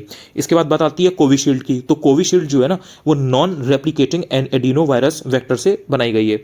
ये serum institute of India plus ICMR ने बना रखी है। इसके बाद में बात आती है इनकोवैक की। इनकोवैक ये इंट्रानेजल वैक्सीन है, ये भारत बायोटेक की देन है। इसके बाद में बात आती है रशिया की स्पुतनिक 5 की। स्पुतनिक 5 किसकी है? रशिया की। ये नॉन रेप्लिकेटिंग वायरल वैक्सीन है। इसको किसने किसने बना रखा है? इसको बना रखा है गामालेया रिसर्च इंस्टीट्यूट ने। इसको गामालेया रिसर्च इंस्टीट्यूट ने बना रखा है। इसके बाद में बात आती है कोवोवैक्स की। तो जो कोवोवैक्स है ना, ये प्रोटीन सब यूनिट है। इसको किसने बना रखा है? सीरम इंस्टीट्यूट ऑफ इंडिया ने। इसके बाद बात आती है जाइकोव डी की। तो ये डीएनए बेस्ड जाइडस कैडिला ने बना रखी है। ये डीएनए बेस्ड है जाइकोव डी, और बनाई किसने है? जाइडस कैडिला ने। इसके बाद में आप बात करते हो अमेरिका की जॉनसन एंड जॉनसन की। तो ये नॉन रेप्लिकेटिंग वायरल वैक्सीन है, इसको जॉनसन फार्मास्यूटिकल कंपनी ने बनाया हुआ है। देन बात करते हो आप अमेरिका की मॉडर्ना वैक्सीन की। ये mRNA बेस्ड है, मॉडर्ना ने बनाई हुई है। इसके बाद में आपको ध्यान रखना है कि इंडिया ने अपना जो टीकाकरण कार्यक्रम है वो 16 जनवरी 2021 को शुरू किया था और 17 जुलाई 2022 को 200 करोड़ टीकाकरण यानी कि वैक्सीनेशन कंप्लीट कर लिया। आई होप इतनी चीज़ें आपको एग्जैक्टली याद हो गई होंगी। पहली बार अगर आप यूट्यूब पर मेरा ये वीडियो देख रहे हो तो आप चाहो तो चैनल को सब्सक्राइब भी कर सकते हो, डेफिनेटली अपने दोस्तों के साथ शेयर भी कर सकते हो जो आप ही की तरह प्रिपरेशन कर रहे हो। इसके अलावा आप टेलीग्राम तो डेफिनेटली ज्वाइन कर लेना, वहाँ पर मैं बहुत सारी चीज़ें फ्री ऑफ कॉस्ट ऐसे ही शेयर करता रहता हूँ पीडीएफ फॉर्म में, तो उससे आपको काफ़ी हेल्प मिलेगी। थैंक यू सो मच अगर आपने ये वीडियो यहाँ तक देखा है तो। इसके अलावा डेली बेसिस पर चीज़ों को रिवाइज करिए। जितना ज़्यादा आप रिवाइज करेंगे उतना ज़्यादा आपको हेल्प मिलेगी प्रीलिम्स को निकालने में। Thank you so much. Hello everyone, इस वीडियो में करंट अफेयर्स के मोस्ट इंपोर्टेंट क्वेश्चंस को मैं कराने वाला हूं। ये आरओ 2023 का प्रीलिम्स हो जो कि 11 फरवरी 2024 को शेड्यूल्ड है, या फिर यूपीपीसी 2024 के प्रीलिम्स की बात की जाए जो कि मार्च में शेड्यूल्ड है, दोनों के लिए इक्वली इंपॉर्टेंट है, तो इसको स्किप करने की गलती बिल्कुल भी ना करिएगा। बात करता हूँ, किस सिटी ने स्वच्छता ट्रेन इनिशिएटिव शुरू किया है? अहमदाबाद ने स्वच्छता ट्रेन इनिशिएटिव शुरू किया हुआ है। भारत ड्रोन शक्ति, ये आयोजन इसका कहाँ हुआ? गाजियाबाद में हुआ। देश का पहला सोलर सिटी बनने वाला शहर कौन सा है? तो सांची। भारत ने किस कंट्री के साथ अपना पहला इन्वेस्टमेंट फोरम 2023 किया है? तो ये सऊदी अरब के साथ किया है। भारत का पहला लाइट हाउस महोत्सव कहाँ पर? तो भारत का पहला लाइट हाउस महोत्सव गोवा में। देन गांधी वाटिका के साथ में महात्मा गांधी की 12 फीट ऊंची स्टैचू का उद्घाटन कहाँ पर किया गया है? कहाँ पर इसको इनॉग्रेट किया गया है? तो यह न्यू दिल्ली में किया गया है। इसके बाद बात करते हो तेलंगाना की। तो तेलंगाना के जो पेम्बर्थी और चंद्रापुर है, इनको बेस्ट टूरिज्म विलेजेस का दर्जा दिया गया है, यानी कि सर्वश्रेष्ठ पर्यटन गांव। तेलंगाना की बात की जा रही है, पेम्बर्थी एंड चंद्रापुर। इसके बाद में आप बात करते हो नॉर्मन ई बोरलॉग पुरस्कार की। तो ये स्वाति नायक को मिला है। इसके बाद में बात करते हो विश्व बौद्धिक संपदा संगठन की, यानी कि वर्ल्ड इंटेलेक्चुअल प्रॉपर्टी ऑर्गेनाइजेशन की। इनके द्वारा ग्लोबल इनोवेशन इंडेक्स निकाली गई है। इसमें भारत की जो रैंक है वो 40वीं रैंक है। कितने देशों में से है? 132 देशों में से है। इसके बाद में आप बात करते हो पीएम मोदी ने 23 सितंबर 2023 को, यानी कि 23 सितंबर 2023 को वाराणसी में, यानी कि जो पहले बनारस हुआ करता था, इंटरनेशनल क्रिकेट का स्टेडियम का शिलान्यास किया है। शिलान्यास का मतलब है कि जो फाउंडेशन स्टोन होता है ना, उसको इन्होंने बेसिकली करवाया हुआ है। तो ये आपको याद रखना है। पीएम मोदी की जो कॉन्स्टिट्यूएंसी है वो भी वाराणसी है। मोस्ट इंपॉर्टेंट क्वेश्चन थी। अगर आप पहली बार यूट्यूब पर आए हो, पहली बार मेरा ही चैनल देखा है, तो आप चाहो तो चैनल को सब्सक्राइब भी कर सकते हो, चाहो तो शेयर भी कर सकते हो अपने दोस्तों के साथ जो आप ही की तरह प्रिपरेशन कर रहे हो। इसके अलावा अगर आप चाहो तो टेलीग्राम चैनल भी ज्वाइन कर सकते हो। अनुज चतुर्वेदी यूपीपीसी है, वहाँ पर मैं फ्री ऑफ कॉस्ट बहुत सारी चीज़ें डालता रहता हूँ, तो वहाँ पर आपको अपनी प्रिपरेशन करने में बहुत हेल्प मिलेगी, चाहे आप आरओ वाले हो, चाहे आप यूपीपीसीएस भी देने वाले हो। Thank you so much. Revise daily करो। बाकी कोई भी अगर आपके डाउट्स हो तो आप कमेंट्स में ड्रॉप कर सकते हो। Thank you so much. Hello everyone, good morning. इस वीडियो में कुछ मोस्ट इंपॉर्टेंट क्वेश्चंस को मैं शेयर करने वाला हूं। इनको बिल्कुल भी भूलिएगा नहीं, इनको अच्छे से याद कर लीजिएगा। आरओआरओ 2023 के प्रीलिम्स हो जो कि 11 फरवरी 2024 को शेड्यूल्ड है, या फिर यूपीपीसी 2024 की बात की जाए जो कि मार्च में शेड्यूल्ड है, किसी भी एग्जाम में ये क्वेश्चंस आ सकते हैं, तो इसलिए इनको आपको अच्छे से याद करना है। सबसे पहला क्वेश्चन है कि पश्चिम बंगाल का जो वेस्ट बंगाल का जो शांति निकेतन है, इसको यूनेस्को की वर्ल्ड हेरिटेज लिस्ट में विश्व धरोहर सूची में शामिल कर लिया गया है। इसके बाद बात आती है पीएम विश्वकर्मा योजना की।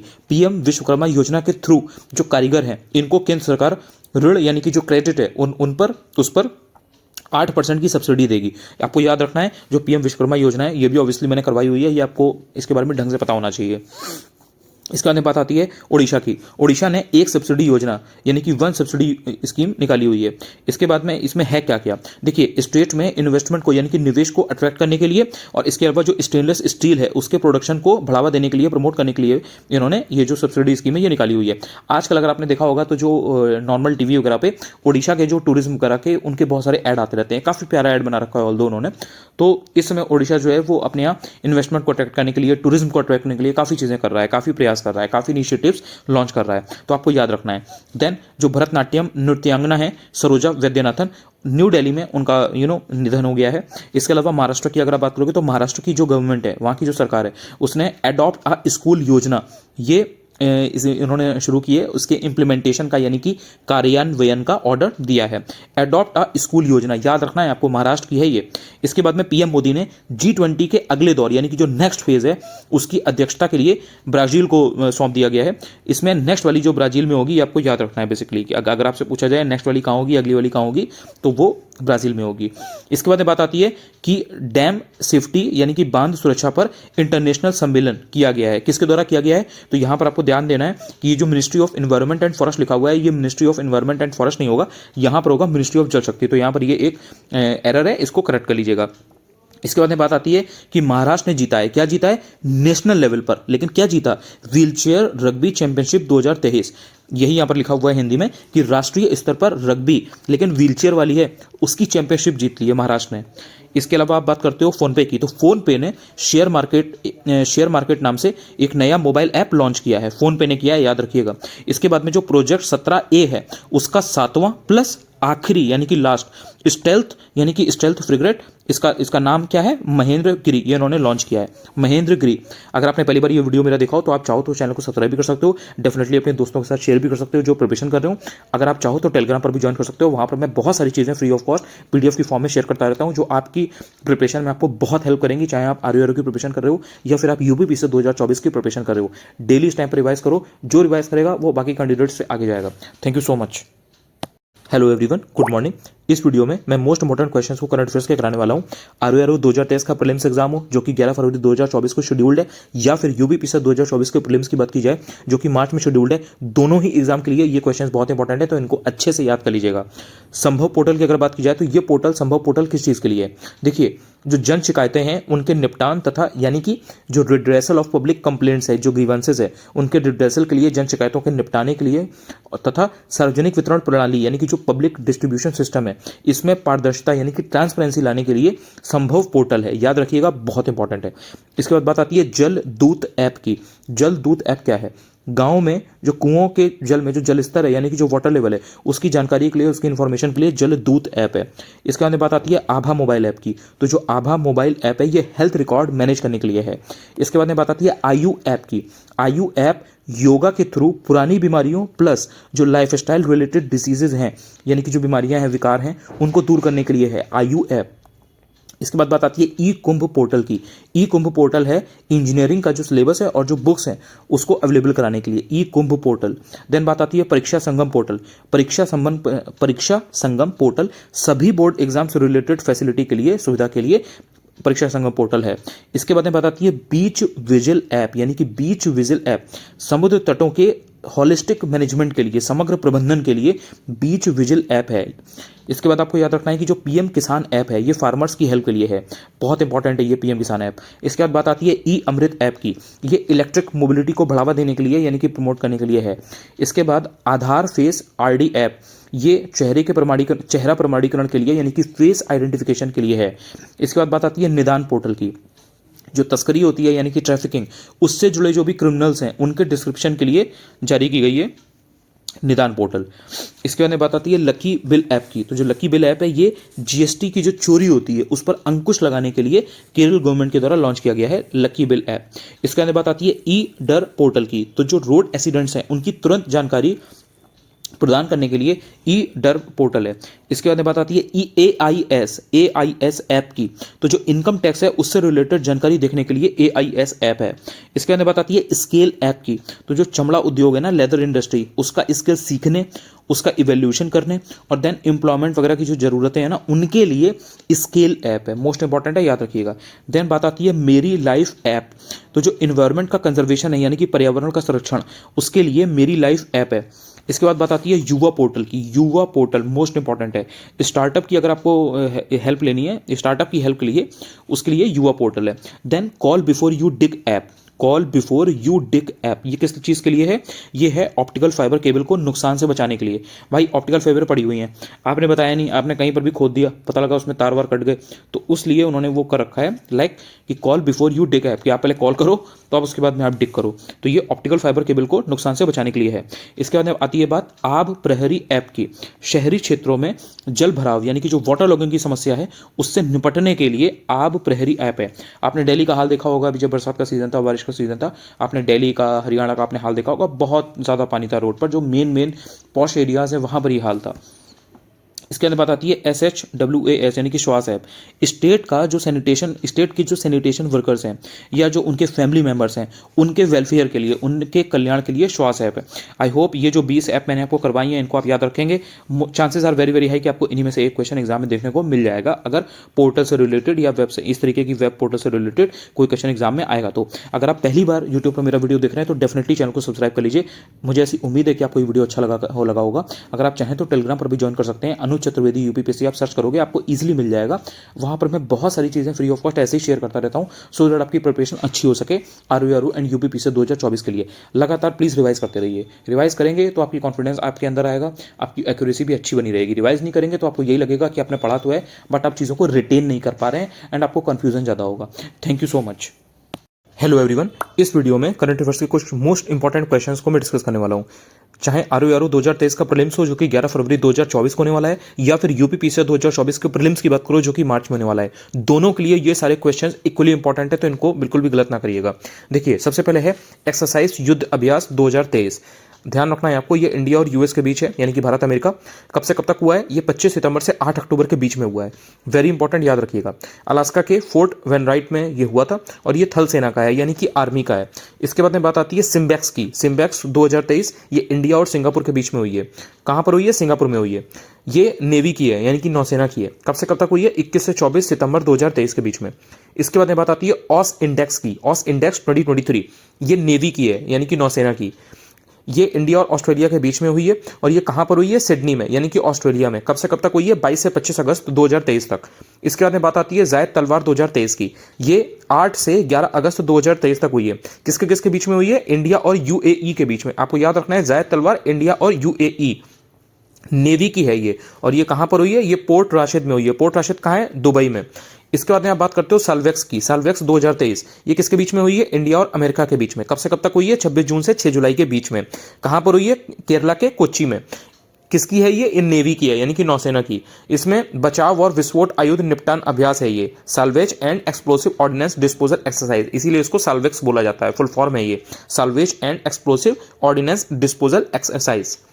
तो ये कुछ मोस्ट इंपॉर्टेंट थी एक्सरसाइज, इनको आपको याद रखना है, बिल्कुल भी भूलना नहीं है। पहली बार अगर आप ये वीडियो मेरा देख रहे हो यूट्यूब पर, तो आप चाहो तो चैनल को सब्सक्राइब भी कर सकते हो, शेयर भी कर सकते हो डेफिनेटली अपने दोस्तों के साथ जो प्रिपरेशन कर रहे हो। और आप टेलीग्राम पर भी डेफिनेटली ज्वाइन कर लेना, क्योंकि वहां पर मैं बहुत सारी चीजें फ्री ऑफ कॉस्ट पीडीएफ की फॉर्म में शेयर करता रहता हूं, जो आपकी प्रिपरेशन में आरओ और यूपीपीएससी की आपको बहुत हेल्प करने वाली है। Thank you so much.